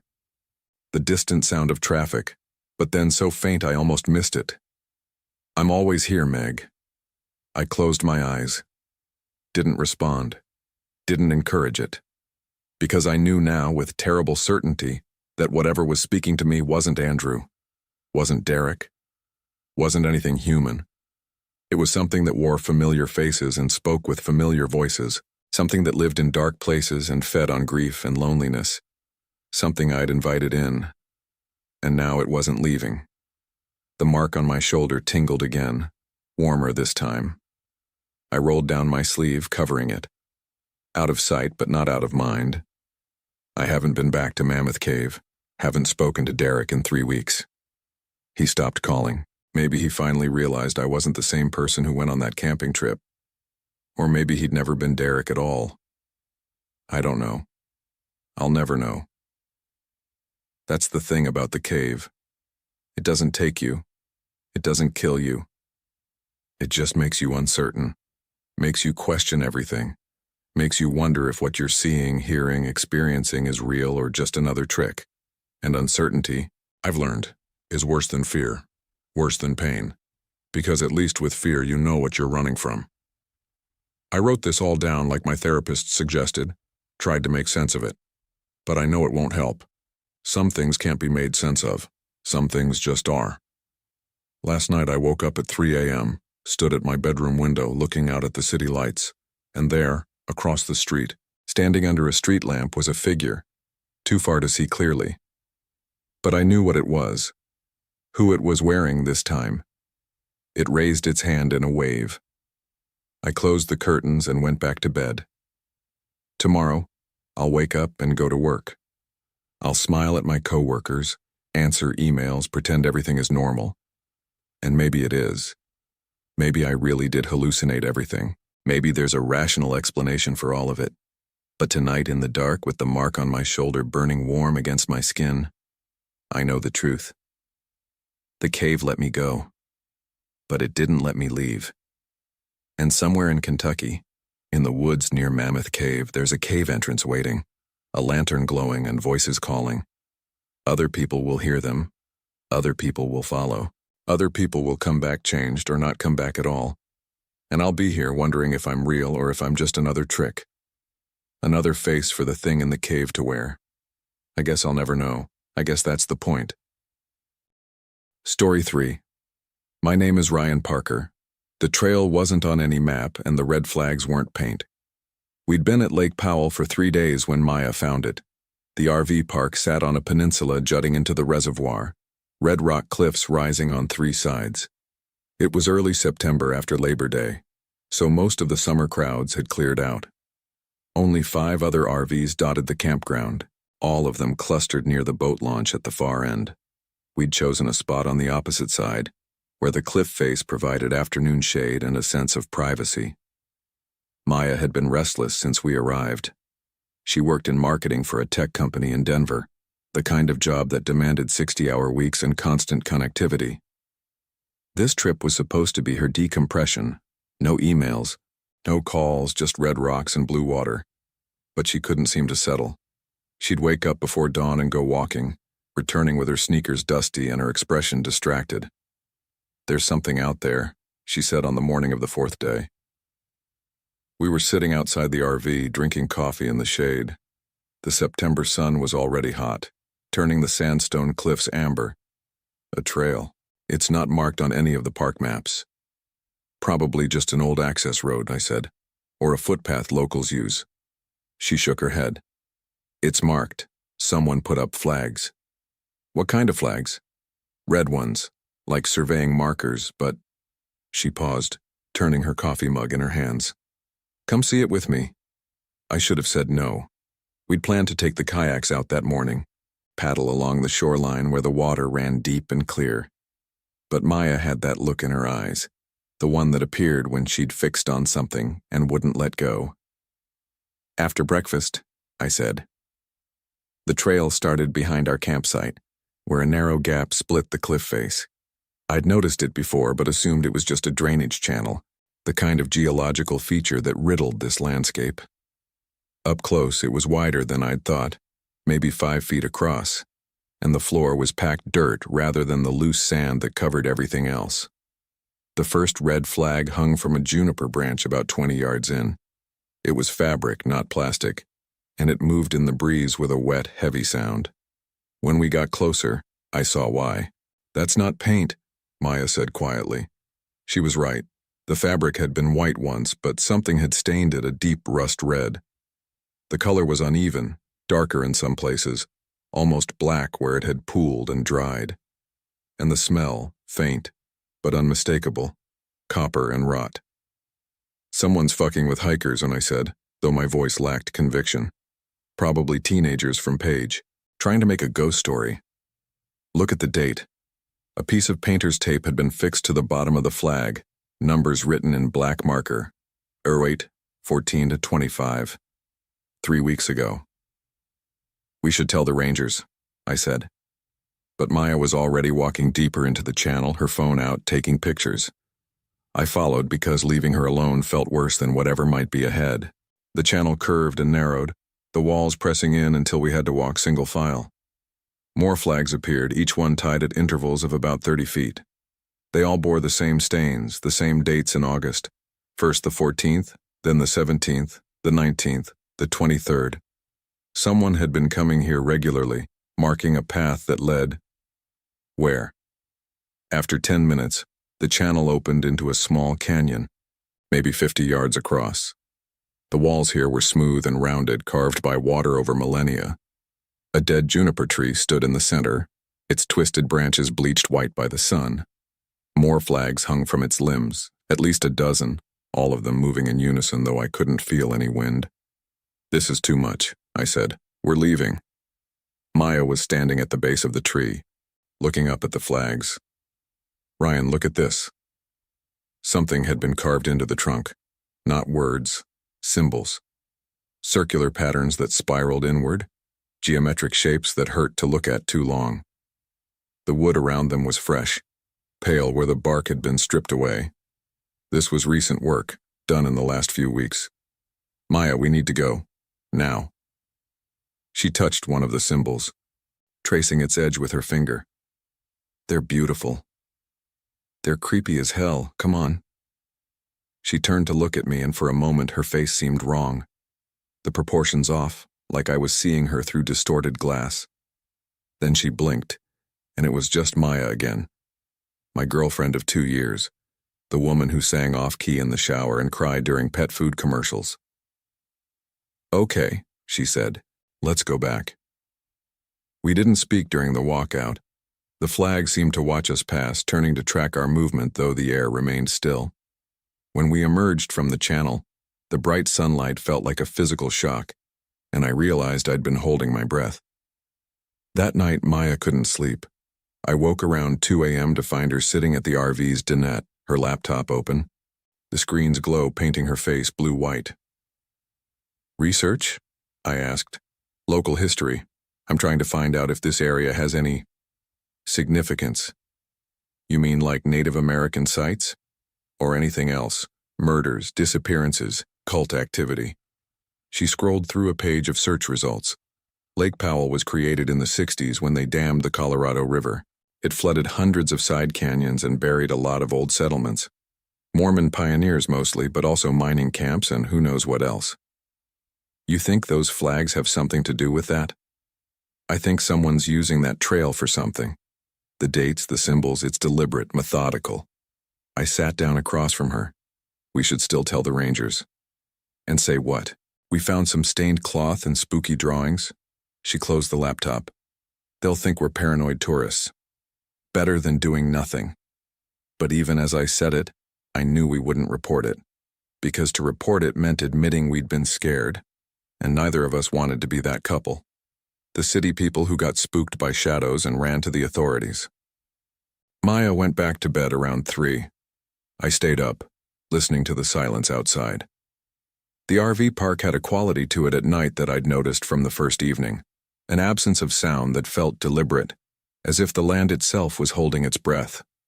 No insects, no rustling of small animals, no distant coyote howls. Just wind occasionally, scraping sand against the RV's aluminum siding. When I finally slept, I dreamed of the dead tree.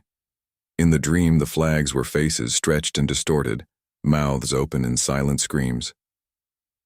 Maya was there too, standing beneath the branches, her back to me.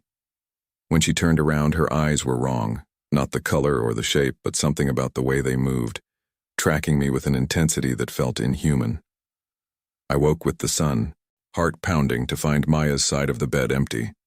The note on the counter said, "Went for a walk. Back soon." I checked my phone. 6:47 a.m. Not unusual for Maya, who'd always been an early riser. But something about the note bothered me. The handwriting was too precise, each letter carefully formed, unlike her usual scrawl. By 8 a.m., she still wasn't back. I walked the perimeter of the campground, checking the beach, the boat launch, the restrooms. Nothing. The couple in the RV nearest to ours, retirees from California with a golden retriever, said they'd seen her heading toward the cliff face around dawn. The channel. I grabbed my phone, a bottle of water, and a flashlight, though the day was already bright and hot. The juniper branch where the first flag had hung was empty now, the fabric gone. Same with the next marker and the next. Someone had removed them all. The canyon was empty too. The dead tree stood alone, its branches bare.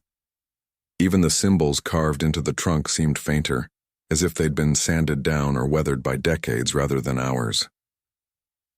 "Maya." My voice echoed off the smooth walls, distorting into something that didn't quite sound like my own words. I called her phone, straight to voicemail. I called again and again, walking the perimeter of the canyon, looking for any other exits. The walls were sheer, unclimbable. There was only one way in and out, the channel we'd entered through. By the time I got back to the RV, it was past noon. I called the ranger station, reported her missing. They took my information with the calm efficiency of people who dealt with lost tourists regularly. She'd probably just gotten disoriented, they said. The landscape here was confusing if you didn't know it. People walked in circles, lost track of time. They'd send someone out. The ranger arrived at 2 p.m.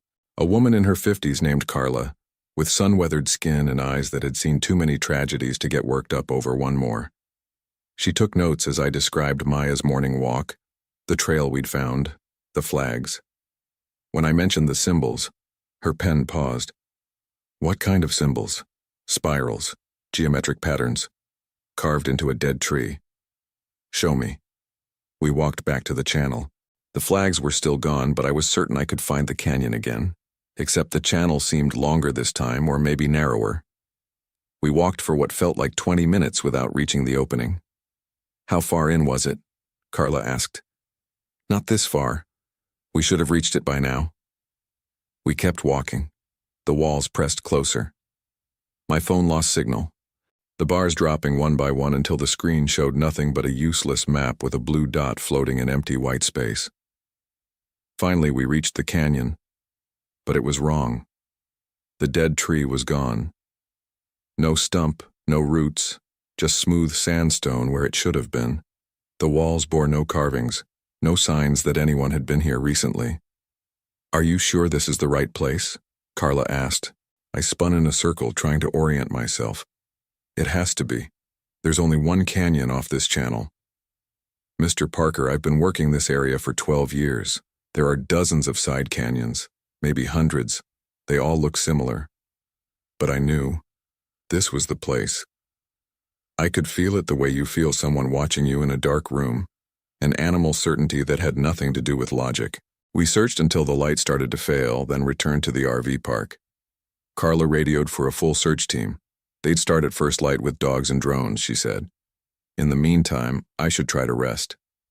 Most missing persons were found within the first 24 hours, usually embarrassed but unharmed. I didn't rest. I sat outside the RV, watching the channel's entrance, waiting for Maya to emerge. Around midnight, one of the other campers, a man in his 70s who'd been living in his RV full-time, stopped by with a thermos of coffee. "Your girlfriend," he said. "She go missing on a trail?" "Yeah. You see her this morning?" "Saw her at dawn walking toward the rocks, but I saw her come back too." My heart lurched. "When?" "Hour ago, maybe. Came walking out of that gap in the cliff. went into your RV. I was on my feet, moving toward the door before he finished speaking. The RV was dark. I fumbled with the handle, my hands shaking, and pushed inside. Maya sat at the dinette in the same position I'd seen her the previous night, laptop open, face illuminated by the screen. She looked up when I entered. "Hey," she said, "where have you been?" Relief crashed over me, followed immediately by anger. "Where have I been?" "Maya, you've been gone since dawn. I called the Rangers. They're organizing a search party." "What are you talking about? I was just on a walk. Got back an hour ago." "An hour ago? It's after midnight. You've been missing for almost 18 hours. She frowned, checking her phone. Then her frown deepened. "That can't be right." "What?" "My phone says it's 8:30 p.m. I looked at my own phone. 12:47 a.m. I showed her the screen. She stared at it, then at her phone, then back at mine. "I don't understand," she said. "I left at dawn, walked up into the rocks, and came back. It felt like maybe 3 hours." "Where did you go?" "Just around, exploring." "Did you go back to that canyon?" A pause. "What canyon?" "The one with the flags and the carved tree, where we were yesterday." She looked at me blankly. "Ryan, we went kayaking yesterday. We spent the whole day on the water." My stomach went cold. "Maya, that was 3 days ago. Yesterday we found that trail. The flags, the symbols. You were the one who wanted to go back. I think you're confused." "I'm not confused. You're the one who—" I stopped, forcing myself to breathe. "Where exactly did you walk today?" "Up into the rocks. There's a trail, narrow, like a crack in the cliff. I followed it for a while, found this interesting canyon." She trailed off, something flickering across her face. "There was a tree." "What kind of tree?" "Dead, twisted. The branches looked like hands reaching up." "Did you see the carvings, the symbols?" She shook her head slowly. "No symbols, just the tree and the silence. It was so quiet, Ryan. Like the whole world had stopped." I called Carla's number, told her Maya had returned. She'd call off the search, she said, but wanted to talk to Maya in the morning, take a statement. I agreed and hung up. Maya had gone into the bedroom. I found her sitting on the edge of the bed, staring at her hands. "Something's wrong," she said quietly. "What do you mean?" "I can't remember. The walk, the canyon, it's like trying to remember a dream. The harder I try to focus on it, the more it slips away." She looked up at me. "Did something happen to me out there?" I sat beside her, took her hands in mine. They were cold despite the warm night. "I don't know, but we're leaving tomorrow. First thing." "Okay." That night I woke to find her standing at the window, looking out at the cliff face. The moon was nearly full, bright enough to cast shadows. "Can't sleep?" I asked. She didn't turn around. "Do you hear that?" I listened. Nothing but wind. "Hear what?" "Singing. Like voices, but far away." I got up, stood beside her. The campground was empty, the other RVs dark. Beyond them, the cliff face rose black against the stars. "I don't hear anything, Maya." "It's beautiful," she whispered, "like a lullaby. Come back to bed." She turned to look at me, and in the moonlight I saw it again, that wrongness in her face, as if the proportions had shifted slightly. Her eyes were too wide, her smile too fixed. "Maya?" The expression vanished. She blinked, confused. "Sorry, I'm just tired." We went back to bed, but I didn't sleep.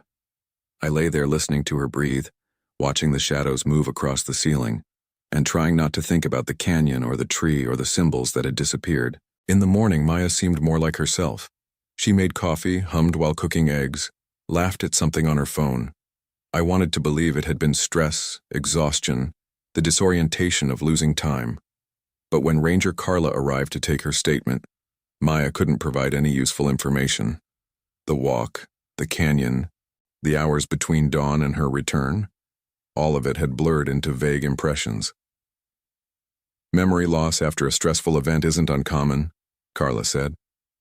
But I'd recommend seeing a doctor when you get back to Denver. Make sure there wasn't a head injury or something else medical. After she left, I started packing up the RV.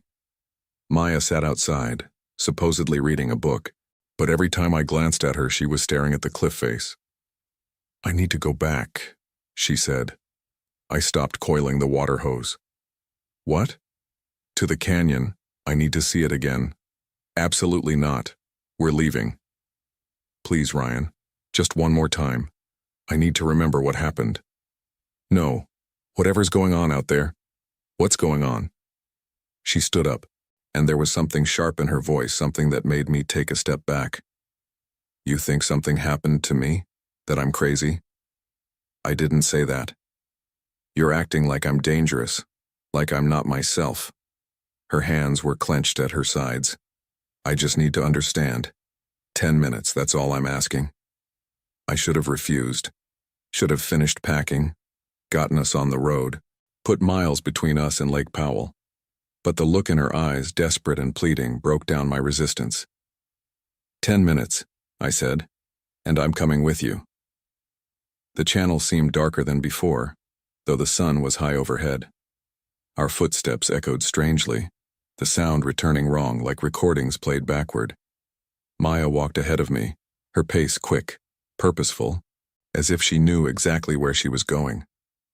The canyon appeared sooner than I expected, and the tree was there, not gone, not vanished, but present and solid, its white branches gleaming in the light.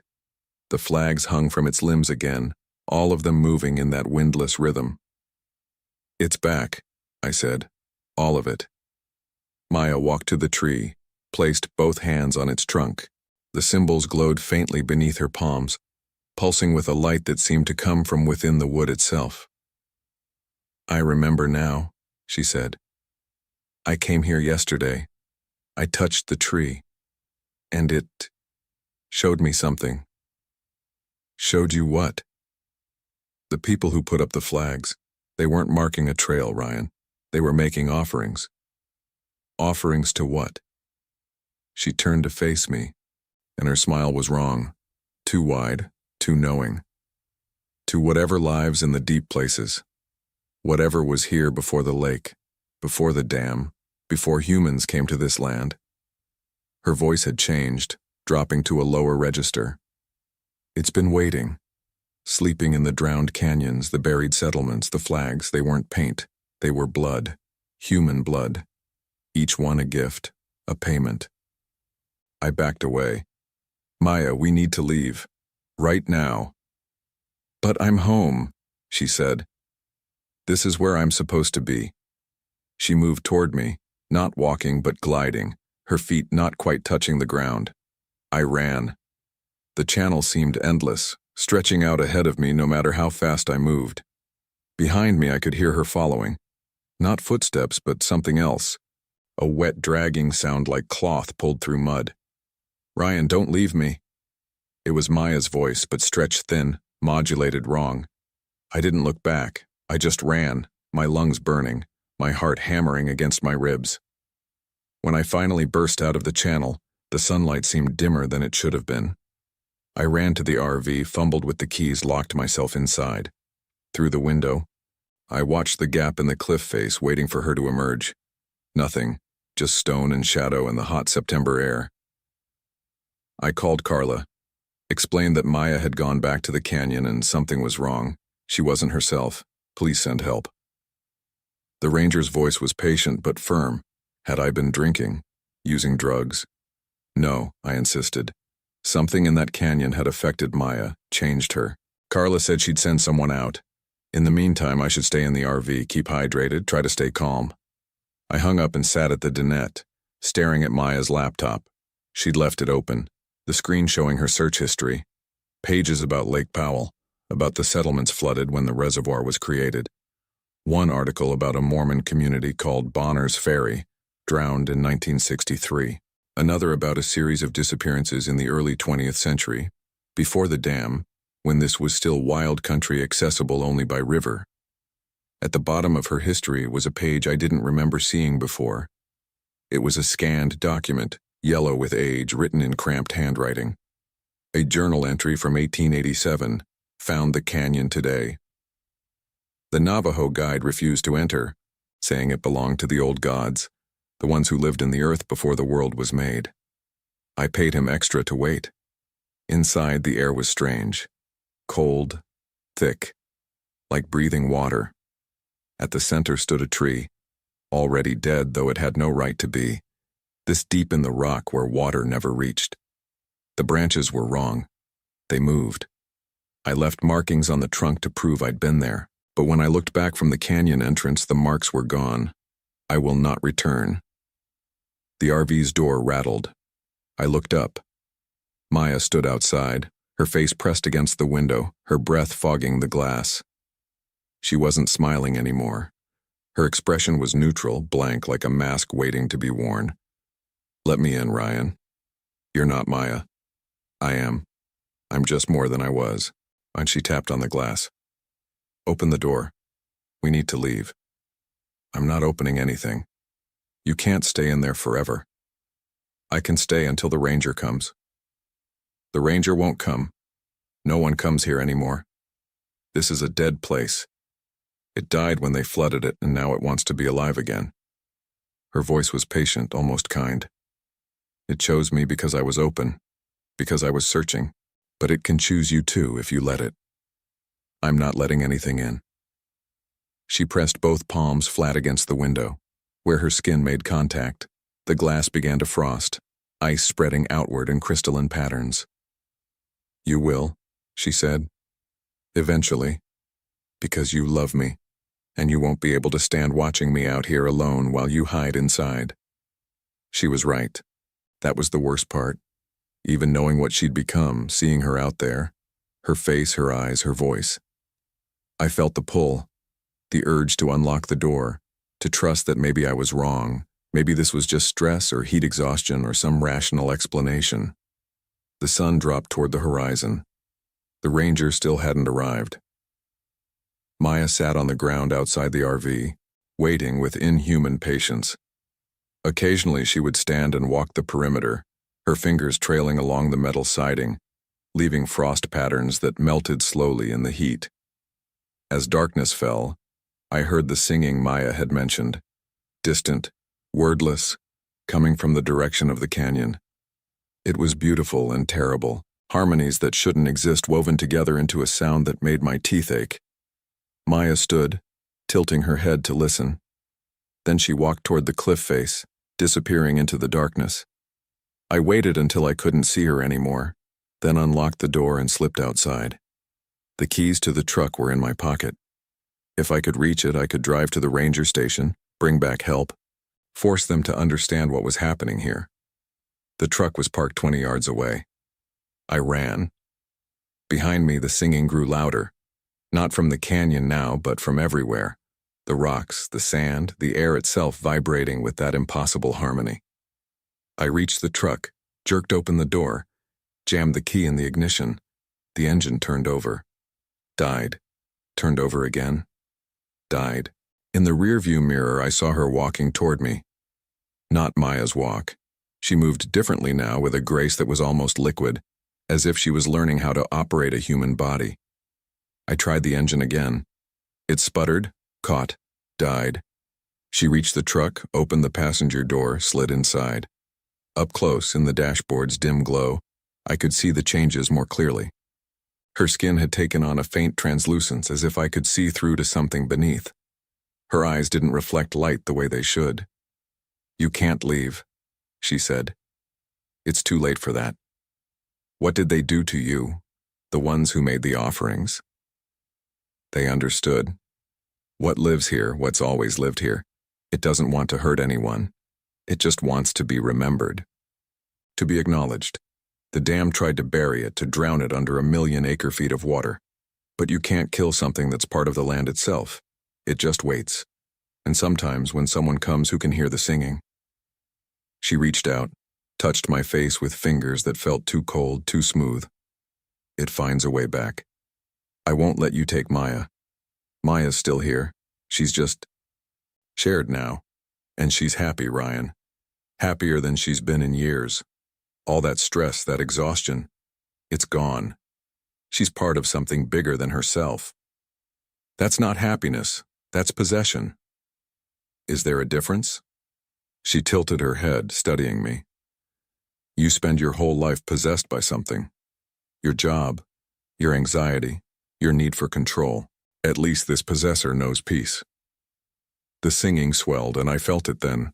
The pull she'd described, the urge to give in, to let go of everything and just listen. It would be so easy.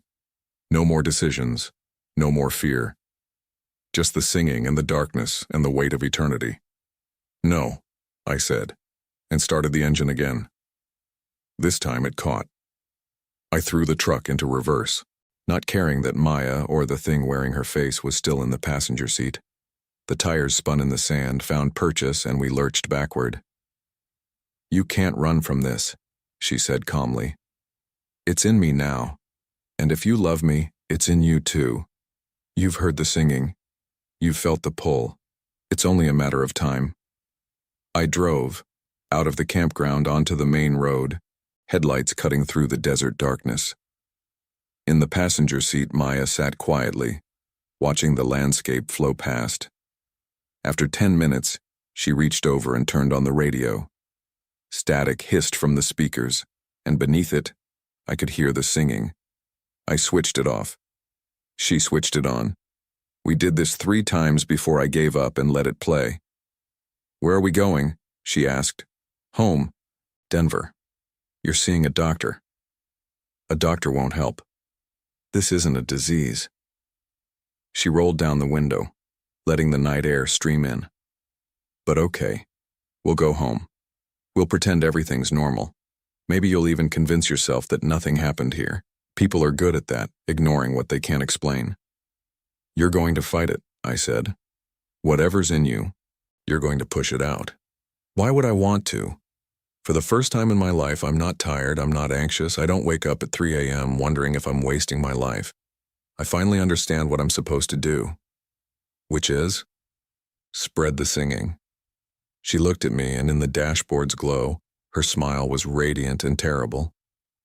Help others hear what I've heard. There are so many people suffering, Ryan. So many who need the peace I've found. I drove faster. The highway stretched ahead, empty and black.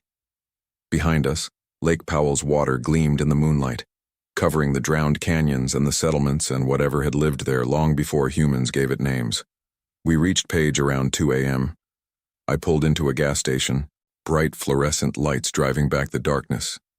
Inside, a teenage clerk played on his phone behind bulletproof glass. I went to him, tried to explain that my girlfriend needed help, that something had happened to her at Lake Powell. He nodded along with the bored expression of someone who'd heard every tourist story, every complaint about the heat or the distance or the lack of cell service. When I went back outside, Maya was gone. The truck sat where I'd left it, door open, keys in the ignition, but the passenger seat was empty. I searched the gas station, the parking lot, the dark street beyond, called her name until my voice cracked. The clerk watched through his window with mild interest but didn't come out to help. At dawn, I drove back to the campground. The RV sat where we'd left it, door open, interior stripped of our belongings. Someone had been inside and taken everything, clothes, food, phones, even the sheets from the bed. The other campers were gone too. The RV park was empty, just vacant lots and disconnected electrical hookups. At the far end, near the boat launch, I found tire tracks in the sand. They led to the water's edge, then disappeared. Ranger Carla's number went to voicemail. The ranger station, when I drove there, was closed despite the sign saying it opened at 8. Through the window, I could see files scattered across the floor, as if someone had left in a hurry. I returned to the canyon one last time. The channel was still there, the gap in the cliff still accessible. But when I followed it, I found nothing. No canyon, no tree, no flags. Just solid rock, as if the passage had sealed itself shut. On the drive back to Denver, I played the radio constantly, scanning through channels, listening for the singing beneath the static. I never heard it. But sometimes in the silence between stations I thought I caught something. A harmony that shouldn't exist. Voices calling from a place that predated human language. Maya's parents filed a missing person report.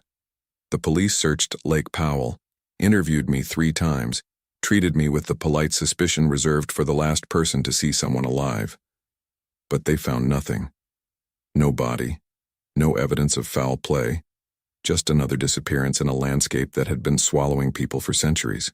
I go back sometimes, not to Lake Powell. I can't bring myself to return there. But I drive the desert highways, stopping at small towns and campgrounds, listening. Other people have heard the singing. I can see it in their eyes, that distant look, that pull toward something they can't name. Some of them are fighting it. Others have already given in. Last week, I saw her, or someone who looked like her. She was standing outside a gas station in Moab, talking to a couple with a hiking map, pointing toward the backcountry. They thanked her and drove off. She watched them go, then turned and looked directly at me. Her smile hadn't changed. Too wide, too knowing. I drove away without stopping.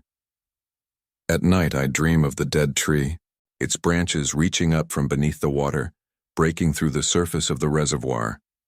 In the dreams I can hear the singing clearly, and it's not terrible anymore. It's peaceful, inviting. All I'd have to do is drive back, follow the channel, touch the symbols carved into the trunk. But I don't. I stay in Denver, in my apartment with its locked door and curtained windows. I tell myself I'm being paranoid, that Maya is fine, that what I saw at Lake Powell was stress or heat exhaustion or some combination of factors that have a rational explanation. Sometimes I almost believe it.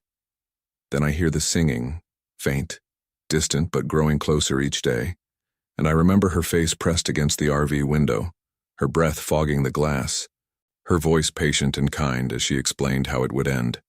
You will let me in. Eventually. Because you love me. She was right. I'm running out of reasons to keep the door closed. Last night, I found red fabric tied to my apartment's doorknob. No date this time, just the stain, rust red and dark, smelling of copper and rot. The flags have found me, which means she has too. I don't know how much longer I can resist. The singing is constant now, woven into traffic noise and conversation, and the hum of electricity in the walls. It's beautiful. It's calling me home. Maybe tomorrow, I'll finally answer. My name is Ryan Parker. The trail wasn't on any map, and the red flags weren't paint, and God help me, I'm starting to understand what they mean.